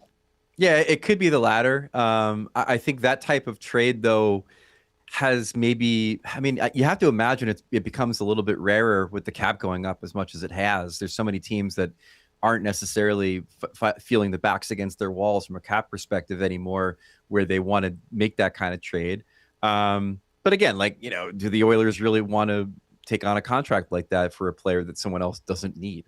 I think in theory, it's probably like a 4th rounder or something going back the other way. I don't think the Oilers necessarily have to sweeten the pot for Mangiapane. I'm sure there's probably somebody out there who still appreciates the intangibles that guy can bring to your lineup if he's playing well. But the idea that he's going to be a 45-point guy or productive on that level, I think, is probably a few years gone now.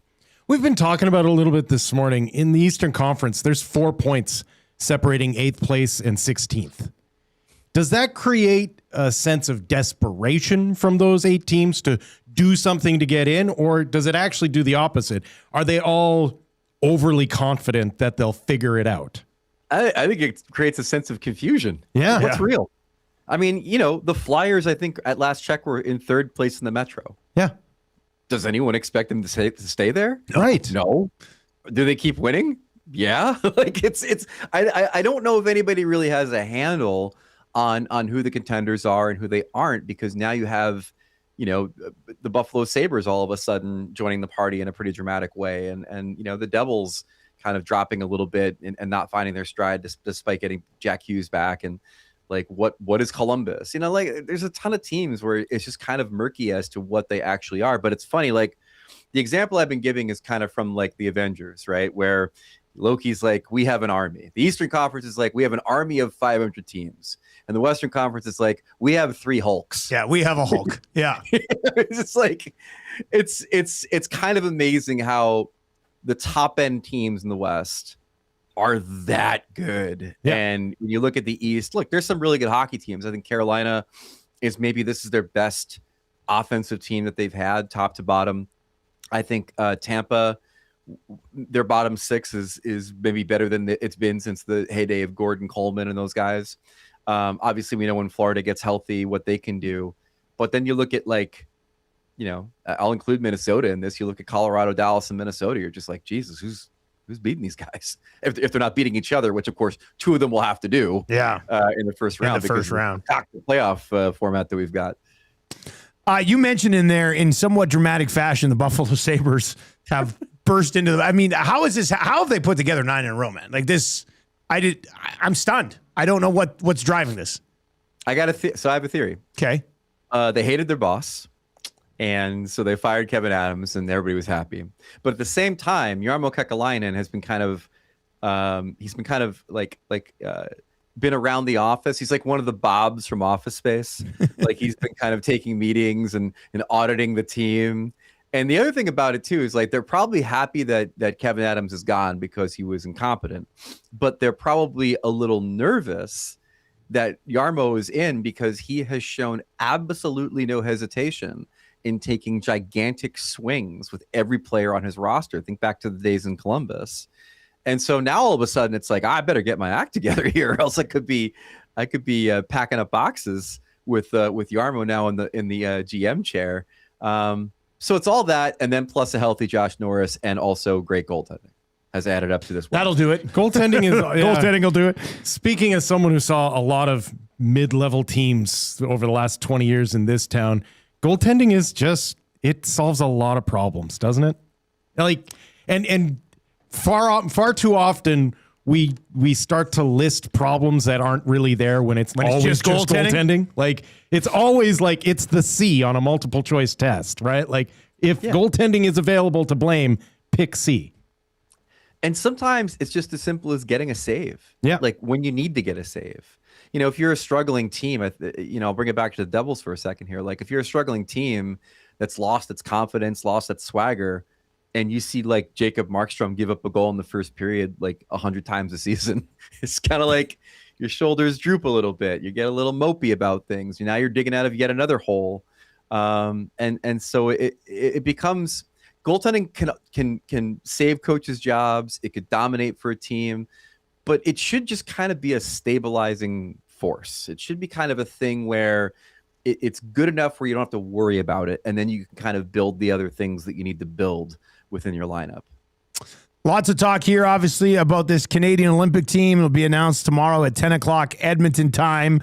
But what about the American squad? What's the big conversation around that group right now?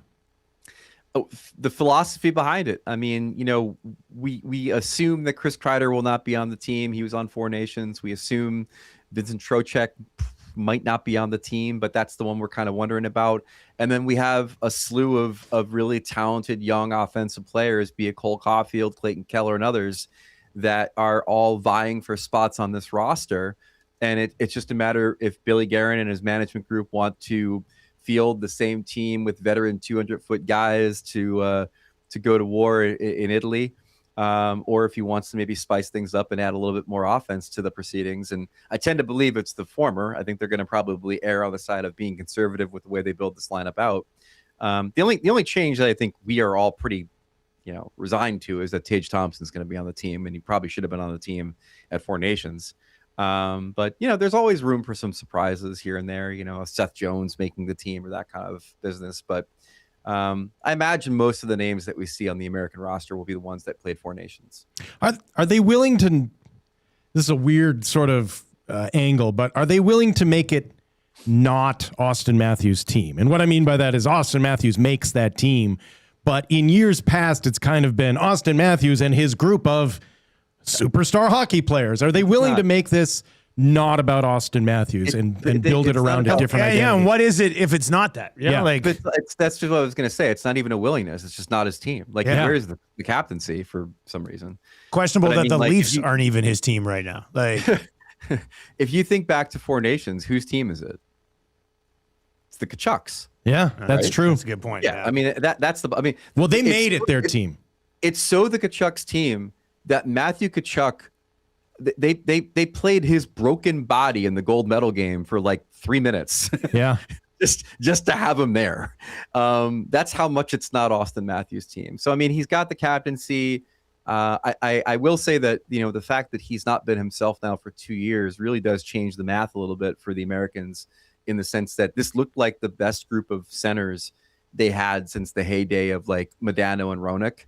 Yeah. And with him not being Austin Matthews anymore, or Austin Matthews at the moment, I definitely think there's a different vibe there than if he had been, the same dominant player he had been for many years beforehand. So, it's one of the facets of the team that's a little bit wonky coming into the tournament. I think everybody's pretty happy with the defense. I think everybody loves the goaltending, especially if Hellebuck comes back. I was going to say, should they?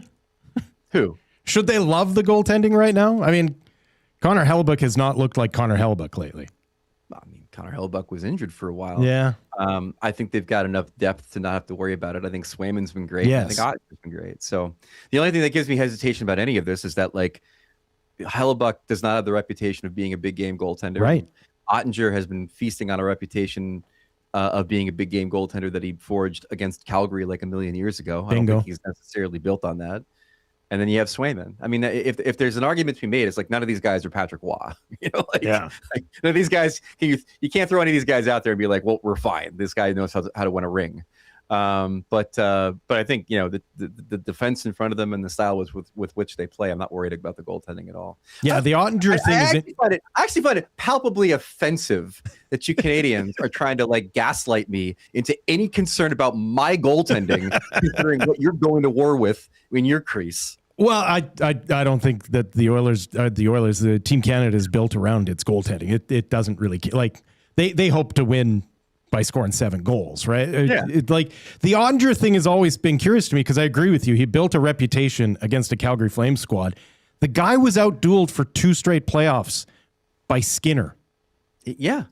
It's not like he was standing on his head. Skinner was the better goaltender in both of those series. I've been saying for a while, and I love Jake. I think he's a great goalie, and I think he's a great dude. But like, he's been feasting off the reputation of one playoff series for far too long. And I would be delighted if he made me eat my words both at the Olympics and in the Stanley Cup playoffs, because I think Dallas is a really fun team. But that's the bottom line as far as Ottinger goes. In the new year, does Colorado start to lose games in regulation, or does that just not happen at all? Doesn't happen. It's it is. I think it's a bigger juggernaut than the Boston team that set all those records a few years ago. Which, by the way, Colorado I think is on pace to obliterate the points record, and I think they're maybe just under pace to set the wins record. But best team in the league offensively, 4 goals per game, nobody's close. Best team in the league defensively, 2.18 goals against, nobody's close.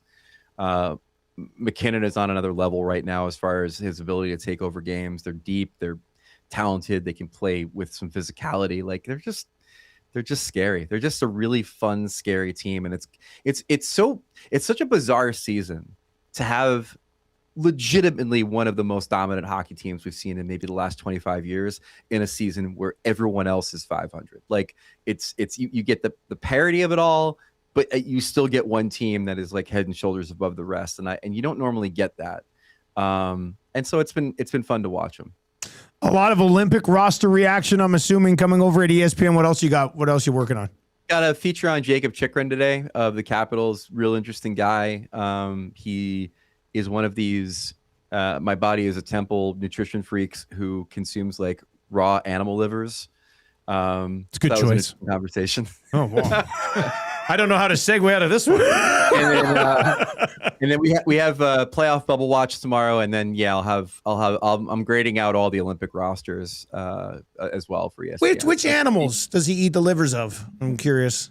Dust mites. It's very small. Dust mites. It's very tiny portions. No, he's like one of these guys that is like, I'm only eating farm fresh food. He doesn't buy things with labels on it. If he there's a story about how he once wanted to eat a Snickers bar, and then instead of eating the Snickers bar, he went home and like deconstructed a way to make a Snickers bar at home that was healthier. I'm just like, that's far too much effort, man. Yeah, sounds like a good hang. What a riot! Hey, this is the guy at your Super Bowl party who's bringing like a bowl of crickets. Yeah. You guys got to try Who these. invited Chychrun? Yeah, they're covered in the homemade chocolate I made. Hey, well, our friend here, YouTube Trev, loves to have baths. I'm curious, how often do you bathe as opposed to shower? What's the ratio? Very rarely. Yeah. I'll tell you exactly. Most of the time that I take a bath, there'll usually be one night on the road during like the Stanley Cup playoffs where I've got like nothing else going on, and if my hotel room has a quality bathtub, because I don't, the bathtubs that we have in our apartment are fine for like bathing babies, but it's not for me. But if I have a large ass tub in my bathtub, like I'll head down to like the local, pharmacy and go get the like lavender bubbles. Yep. And I'll throw the lavender bubbles in the bathtub and have myself a little bubble bath. It's Greg time. Nothing like a good road bath. Hey, that's right. A nice, relaxing road bath. Yeah. And then, I'll come the next morning to the morning skate. They're like, Greg, you look fresh as a daisy. What's your secret? And I just like wink at them, And they know. They know. The legend is that way back in the day when Doug Waite and Bill Guerin were roomies on the road, they would famously, like one of them would have a bubble bath going and the other one would always order in room service into the bubble bath while the person was having it, so that that sounds like a pretty good time, actually. Yeah. Set up a tray in there. Oh my God, could you imagine being so relaxed that you're in this beautiful tub with a bubble bath and like you're eating like chicken fingers? Yeah. Amazing. That's my dream right there. That's perfect. All right, great, good stuff, man. We'll chat next week. Just realized the guy putting Team USA together ordered room service to a bubble bath. Yeah. Jesus. All right, happy New Year, everybody. Chris Kreider is going to be on the team. The legend is that they would always refer to each other as honey when the room service guy came in. Yeah. That's funny. Good stuff, Greg. We'll talk next week, man. Take care. There you go. That's Greg Wyshynski from ESPN.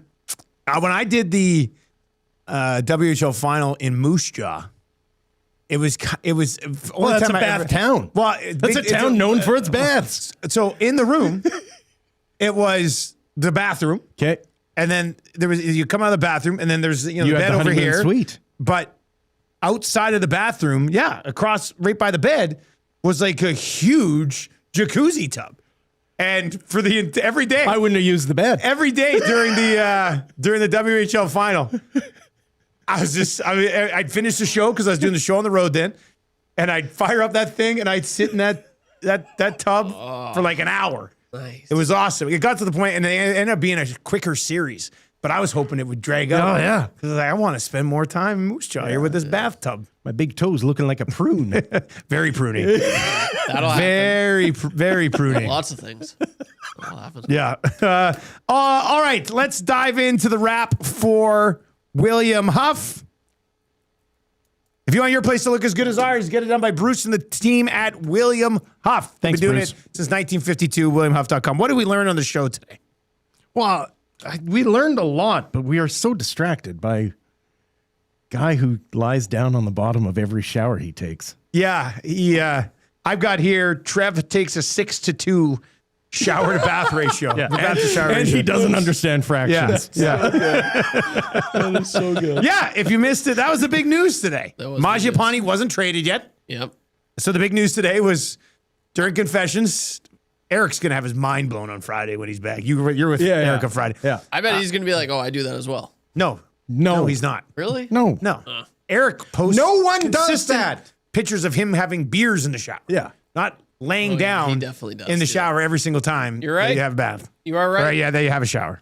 I learned that Craig Button's a jokester.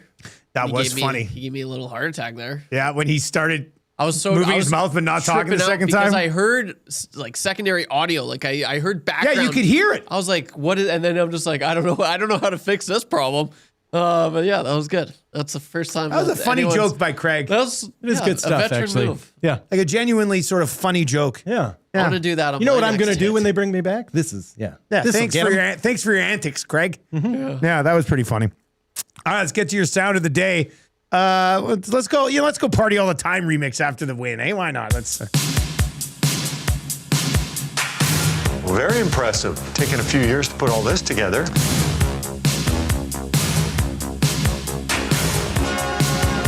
It's not a one-year quest because it's so hard to get your hands on.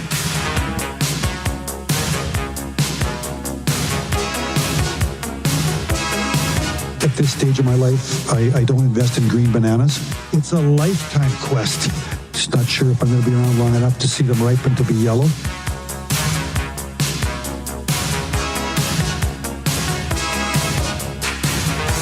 You can't party enough when you win that thing. It's a party machine. Party machine.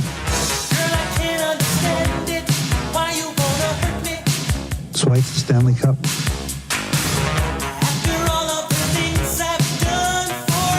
It's hard. It's hard.